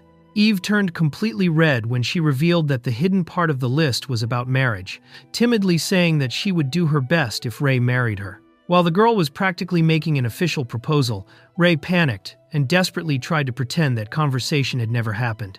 Eve decided that she would not give up so easily and declared that she would make Ray fall in love with her in the future. Even with Ray rejecting everything in a panic, the girl remained firm, seeing that situation as the best chance she had ever had to finally win over the man who had saved her life. While Ray complained that he had ended up being unable to enjoy the ancient artifact exhibition because of all the confusion with Eve, a boy appeared before them. Upon recognizing him, Ray immediately realized that it was the same boy involved in the incident that had happened earlier. Ray realized that the memories related to the sin of gluttony had been erased from that boy and that his personality had finally returned to normal. Seeing the boy alone and distant from the other children, Ray understood that he was probably still being excluded by the others, so he decided to approach him once again. The boy revealed that he did not like sweets very much, but even so, he handed Ray several expensive gifts as a form of thanks. While Ray accepted everything somewhat awkwardly, he realized that the boy clearly had no idea about the absurd value of the famous sweets he was handing out. Ray tried to help the boy get closer to the other children, suggesting that he share the sweets so he might be able to make friends. After that, he left the decision in the boy's hands and walked away, hoping that small gesture might change something. After thanking Ray by calling him "old man," the boy finally ran toward the other children, trying to fit in. While watching from afar, Ray let out a tired sigh, but deep down, he felt satisfied to see that the boy finally seemed capable of moving forward. Even after everything, Eve continued attacking without hesitation, and once again asked Ray to date her, praising him with complete sincerity. While Ray immediately rejected her in desperation, the girl simply ignored any resistance and grew more and more in love. While Eve continued chasing Ray without stopping, another girl suddenly appeared out of nowhere, calling for Ray desperately, and even asking him to marry her right away. Realizing that he had been found again, Ray simply remained silent. That girl revealed that she had been desperately searching for Ray, after discovering that he was responsible for resolving the incident involving the demon that tore out hearts. While she continued hunting him because of the succession dispute, Ray finally managed to escape and ended up finding information about the so-called miracle of Hero Ray. Ray realized that even after erasing people's memories after reviving the victims of the incident, the image of a red-haired hero had still remained engraved deep within their souls. Even though he had already stopped using the transformation ring and returned to having black hair, he began wondering how Elena had managed to discover his true identity. While trying to flee the country to escape all his problems, Ray found a magical tool lying in the middle of the street. However, before he could understand what was happening, Eve suddenly appeared behind him, making it clear that she had found his whereabouts once again. Eve revealed that she had used that magical tool as bait to lure Ray in, since he was always trying to run away from her. She told him that she had asked Riti for help, another heroine who shared the same obsessive interest in Ray. Reti suddenly appeared out of nowhere and invited Ray to join her group, while Eve calmly explained that the two of them had decided to join forces because they shared the same goal, staying by his side. Surrounded by girls completely in love with him, Ray could only fall into despair, unable to understand how his life had reached that point. When Ray was about to be dragged away by Eve and Reti, a mysterious girl suddenly appeared out of nowhere and ordered the two of them to move away from him. Without understanding absolutely anything about what was happening, Ray took advantage of the chance and immediately fled together with that unknown girl. The mysterious girl took Ray to a hideout protected by several concealment and sound isolation spells, ensuring that Eve and Reti would not be able to find them easily. Finally, believing he was safe, Ray collapsed, exhausted onto the bed while trying to catch his breath after that absurd chase. While finally alone with the mysterious girl, Ray began to suspect that something was wrong with the situation. However, Before he could properly react, she destroyed a magical transformation necklace right in front of him, leaving Ray completely shocked when he realized it was a tool used to change one's appearance. The mysterious girl finally revealed her true identity by destroying the disguise magic and returning to Rafine's original form. She complained that Ray had never come looking for her after all that time, and before he could react, the girl simply jumped on top of him, completely emotional. Rafine revealed that she had always wanted to cling to Ray like that, and finally decided to be honest about her own feelings.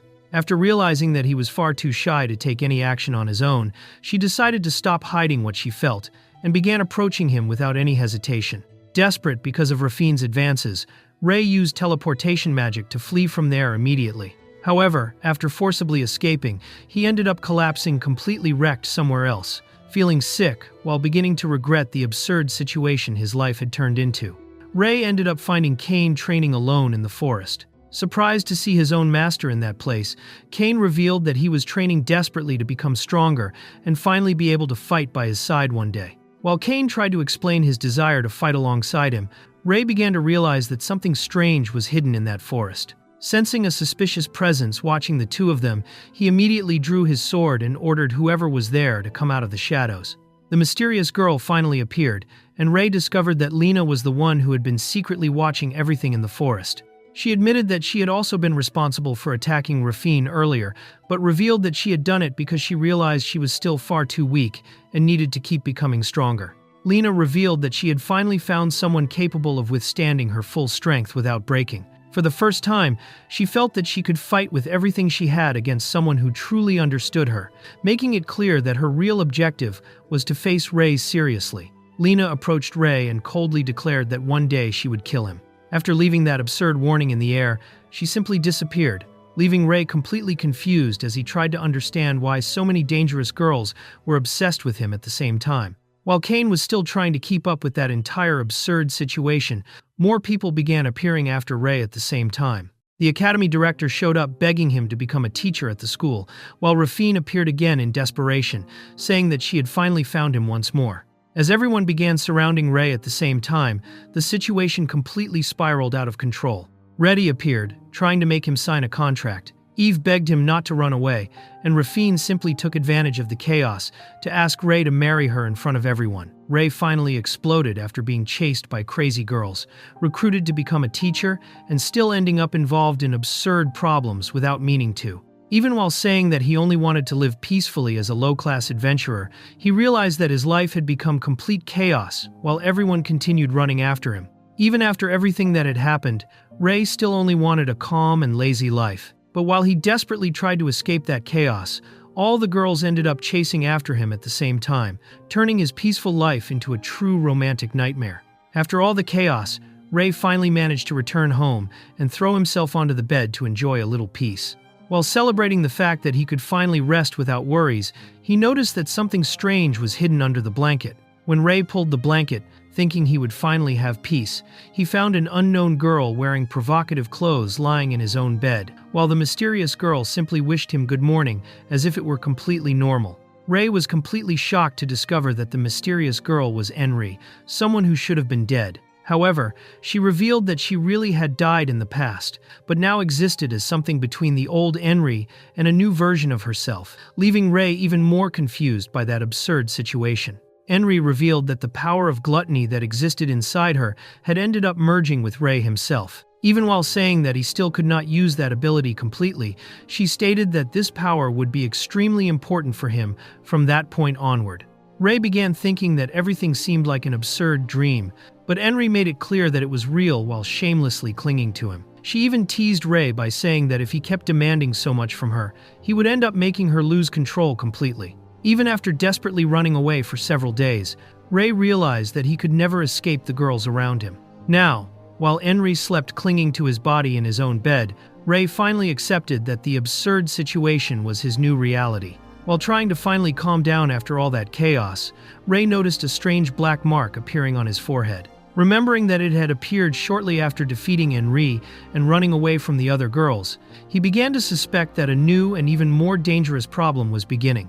Besides the mysterious mark on his forehead, Ray began noticing strange changes happening inside his own body. Suddenly, A shadowy creature appeared in front of him, demanding food, making Ray realize that the power he had inherited from Enri might finally be starting to truly awaken. Ray realized that he could now use an ability similar to the predation power Enri possessed. The shadowy creature could grab objects for him, and even satisfied his hunger when it devoured something. But despite its absurd usefulness, Ray still found that power far too frightening. After discovering new strange abilities, Ray realized that he needed to investigate that mysterious power connected to Enri more thoroughly. With few options, he decided to visit the magic library in search of answers, but upon arriving there, he ended up meeting the Academy's eccentric director waiting for him once again. Ray tried to use the authority of the Academy director to gain access to the magic library, but the old cat revealed that he would only do it if he felt like it. Realizing that even there things would not be simple, Ray began losing patience with that eccentric director. After playing around with Ray for a while, the director finally agreed to grant him access to the magic library. In addition, he revealed that he had even prepared a special carriage to take Ray to Rivulhilo, the city where the enormous library was located. While Ray thanked the director for his help, the old cat revealed his true intentions and immediately tied Ray up without any difficulty. Soon after, he cheerfully announced that he had finally captured Jireh and that now he would do something terrible to him. While Ray remained tied up without understanding anything, Eve and Reddy appeared happily thanking the director for helping them find Ray. Surrounded by the two girls early in the morning, Ray realized that the old cat had set all of it up on purpose. While trying to escape the ropes imposed by the feline girl, the young man discovered that she possessed an extremely rare magical tool, something considered legendary in the world. After the trip to Rivulhilo, the young man ended up being taken to rest beside the princess. While riding in the carriage, he tried to ignore the suspicious thoughts about the unexpected closeness between the two of them. The girl handed Ray a lunch, prepared especially for him while watching the scenery with excitement. Upon realizing that the vehicle was truly floating through the skies, she became completely fascinated by the experience. Even while trapped by the girls inside the carriage, Ray continued trying to escape the situation. When his desperation to go to the bathroom increased, they finally removed the rope and improvised a solution using an empty bottle. While trying to deal with the embarrassing situation inside the carriage, Ray discovered that Rafine had joined the journey using a disguise so she could accompany them to another country after receiving a special invitation from a noble. The feline spirit continued teasing Ray, while the girls remained glued to him inside the carriage. Unable to rest in peace, he simply endured the chaos, while the princess tried to keep a little distance so she would not make him even more uncomfortable. The two girls began arguing over who was closer to Ray, turning the carriage into an unexpected competition for his attention. Trapped between them, he merely tried to prevent the situation from spiraling even further out of control. Rafine decided to grow closer to Eve, setting aside her position as a princess in order to treat her as an equal. By revealing that she had never had many friends, she showed a sincere desire to create a true friendship during the journey. Eve accepted Rafine's approach and allowed her to call her by name without formalities. Happy with the new friendship, the princess also took the opportunity to invite her to go shopping together during the trip. When they spotted Rivulhilo in the distance, the girl cheerfully celebrated their arrival at the destination. Meanwhile, Ray realized that he would continue being surrounded by the girls without having any chance to escape that chaotic routine. Upon arriving in the country, Ray discovered that the group could not enter freely because of the restrictions involving the region's special magic library. Without the proper permission, they ended up being stopped right at the city entrance.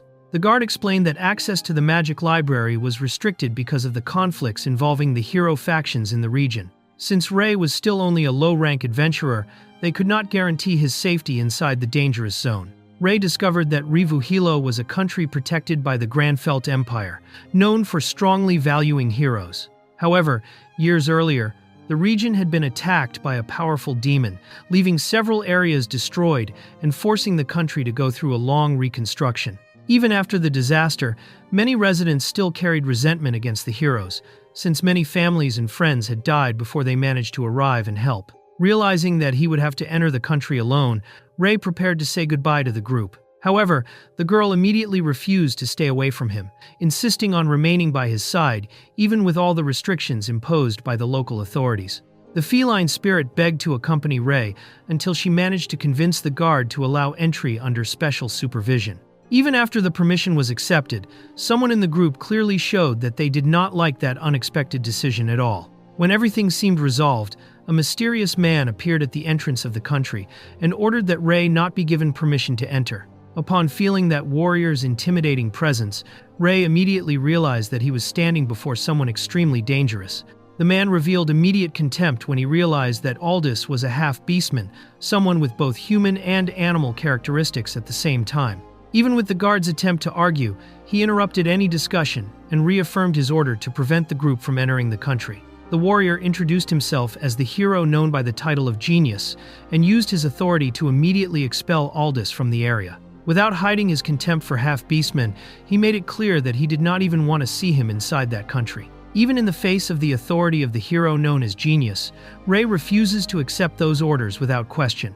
While the man claimed that the weak should simply obey the strong, Eve also decides to confront him, making it clear that the group had no obligation to follow unjust orders. When the tension between Rei and the hero seemed about to explode, Reddy suddenly began trembling beside him. Noticing the girl's strange behavior, Rei immediately turned his attention to her, suspecting that something was wrong. The hero continues treating the group with contempt and orders them to take Riti away from there immediately. His intimidating pressure ends up frightening the girl, making Rei realize that she was trembling in fear before that hostile presence. The hero pressures Reddy to obey without complaining, while continuing to humiliate the group with cruel words. Upon seeing the girl being intimidated that way, Rei loses his patience and tells the man to shut his mouth immediately. The hero known as Genius takes Rei's words as a direct insult against his position and his royal family. Even in the face of the man's intimidating pressure, Rei answers without fear, treating the entire situation with sarcasm and making it clear that he was not impressed by all that authority. Even while being threatened by the hero, Rei does not back down or show fear before the provocations about the difference in power between them. While the man continued belittling low-rank adventurers, Rei only worried about calming Reddy, realizing how frightened she was by that entire situation. Even seeing Reddy frightened, Rei could no longer ignore the hero's arrogant behavior. Irritated by all the provocations and humiliations, he decides to prove once and for all that the man was not as superior as he believed. Rei faces the hero without hesitation and declares that he was stronger than him. Even before that intimidating authority, his confidence completely shakes the atmosphere around them, making even the hero react with surprise at the unexpected boldness.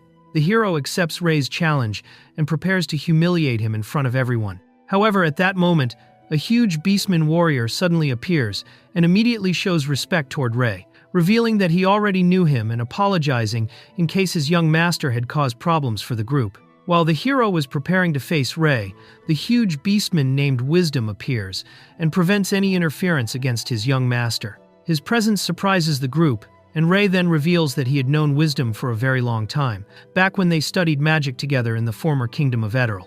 The man finally reveals his true identity as Lucas Forte Edulf, prince of the independent nation of Fortependence, and vice-captain of the Order of the Knights of Edulf. Known for leading conquests in several countries across the continent, he displayed an imposing presence very different from the person Wisdom had known in the past, showing how much he had changed over time. Lucas challenges Rei to prove his strength, despite being only a rank D adventurer. Taking advantage of the situation, Eve proposes a deal. If Rei wins, the group would receive permission to enter the country. After thinking for a moment, Lucas accepts the condition, but demands that Rei remain under constant surveillance inside the region. Eve immediately rejects the condition imposed by Lucas, making it clear that she did not want to depend only on Rei's protection. After all the effort she made to get there, she wanted to become someone capable of fighting beside him and truly helping him, even if only a little. Lucas proposes a new condition to allow Eve to enter the country. She would have to defeat Wisdom and prove her own strength. Even though the absurd demand surprises Rei, Eve accepts the challenge without hesitation, determined to show that she was also capable of fighting on her own. Eve decides to accept the challenge, stating that she did not want to continue being a burden to Rei and that she wanted to learn how to protect herself alone. Even knowing that she was only a support mage, Lucas decides to place a member of his own team against her in combat. With that, the situation ends up turning into an official dispute between the Attack Heroes group and the Genius Heroes group, while Rei watches everything worried about the unexpected direction of that confrontation. Eve enters the confrontation determined to prove her strength and asks Rei to simply watch her fight. Even while trying to act calmly and support the girl, Rei realizes that, right after arriving in Rivuhilo, the group ended up being dragged into a direct confrontation against the Genius Heroes team. While the confrontation was being prepared, Aldous uses a special magic to prevent anyone from dying during the battle. Even knowing that the wounds would be reversed, Ray understands that the memories of the pain and the fight would remain engraved in whoever participated in that combat. While Eve prepared seriously for the fight, Ray noticed that Reddy was still shaken by the encounter with the genius hero. Sitting alone and completely distracted, the girl still seemed frightened by all the pressure of that place, while the combat was about to begin. Aldous takes on the role of judge and explains that the fight would follow rules similar to those of a magic tournament, allowing weapons, curses, and any valid ability until one side surrendered or was defeated. Before the combat began, Eve also confirms an important condition, prohibiting the use of magic that forced someone to surrender. With the rules defined, Aldous officially begins the confrontation between Eve and Wisdom. While the two took their positions on the improvised field, a powerful magical barrier is activated around the area. Eve and Wisdom finally face each other directly to begin the confrontation between the Attack Heroes group and the Genius Heroes group. Aldous uses a magical tool to show the battle happening inside the barrier, while Ray observes the scenario chosen for the combat. The field ends up being a forest full of natural obstacles, something that immediately worries Ray because it greatly favors Wisdom's fighting style. Meanwhile, it is revealed that the battlefield was a magical artifact capable of transporting participants to a separate space, randomly creating different types of battle terrain. As soon as the battle begins, Wisdom advances at high speed through the forest, using the terrain to his advantage. However, before he could attack, Eve instantly interrupts his movements with a stopping spell, surprising everyone right at the start of the combat. Even while trapped by Eve's magic, Wisdom realizes that she was using a rare technique of manipulation through words. Taking advantage of the situation, Eve asks him to surrender, but the warrior immediately refuses, revealing the brutal mentality of the Knights of Ethelf, who fought until the end even when facing defeat. Wisdom declares that the Knights of Ethelf only accepted losing after fighting to the death. Frightened by that extreme determination, Eve realizes that he truly intended to continue even without any chance of winning. To end the fight without killing him, Eve then uses her word magic and orders Wisdom to commit seppuku. Outside the barrier, Ray notices that Rafine hesitates before the cruel order given to Wisdom. Aldous then explains that even inside the battlefield, taking someone's life still required true determination, something difficult for a kind princess who had always lived far away from deadly battles. While watching the fight, Ray understands that Rafine probably believed simply incapacitating the enemy would be enough to make him give up, without imagining how far the Knights of Ethelf were willing to go. Even after several minutes of confrontation, Wisdom continues resisting and makes one final request for Eve to order his surrender. However, unable to force him to give up that way, she immediately refuses.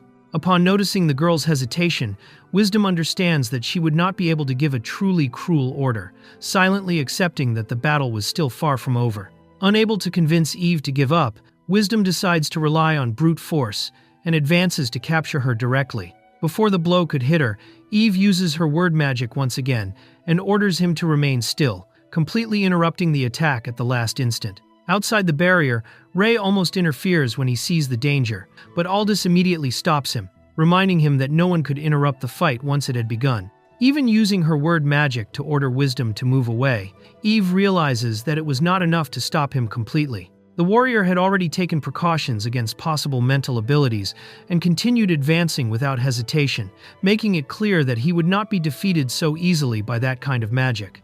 Aldous reveals that Wisdom was a specialist in anti-magic, an ability capable of completely nullifying an opponent's spells for a few minutes. Understanding that, Ray realizes that Rafine was in an extremely unfavorable situation, since her word magic practically lost all effect against someone like him. Even worried about the direction of the fight, Ray only hopes that the entire battle would not leave traumatic scars on the girl. Even with her magic being nullified by Wisdom's anti-magic, Aldous realizes that Rafine still had not given up. Instead of trying to control the enemy by force, she continues using her words gently, trying to convince him to surrender without anyone needing to get hurt in that battle. Even while trapped and pressured by Wisdom, Rafine refuses to give up the fight. Thinking of Ray and her desire not to remain a burden to him, the girl declares that she would never surrender, determined to keep fighting until the end so she could truly support him. Even cornered by Wisdom, Rafine decides to keep fighting until the end. Determined not to give up or depend only on Ray, she accepts that she would need to endure pain in order to win that battle. As she gathered her strength once again, the girl began awakening a growing confidence in herself, convinced that she could still defeat wisdom. While repeating to herself that she was stronger, Rafine begins reinforcing her own body using her magic, increasing her speed and physical power far beyond normal. Upon noticing that sudden change, Wisdom understands that the girl had finally found a way to fight even against his anti-magic. After strengthening her own body with magic, Rafine advances without hesitation and declares that the fight was already over. Even caught off guard by the girl's absurd speed, Wisdom tries to react at the last instant, but ends up receiving a direct blow that destroys part of his armor. Ray is shocked when he realizes that Rafine had reached the true essence of word magic, strengthening herself through her own conviction. After years of training, she finally manages to use that rare technique to drastically increase her physical capabilities, surpassing even Wisdom's anti-magic. While the warrior was still trying to understand what was happening, Rafine calmly advances once again and asks him to finally surrender before the difference in power that now existed between them.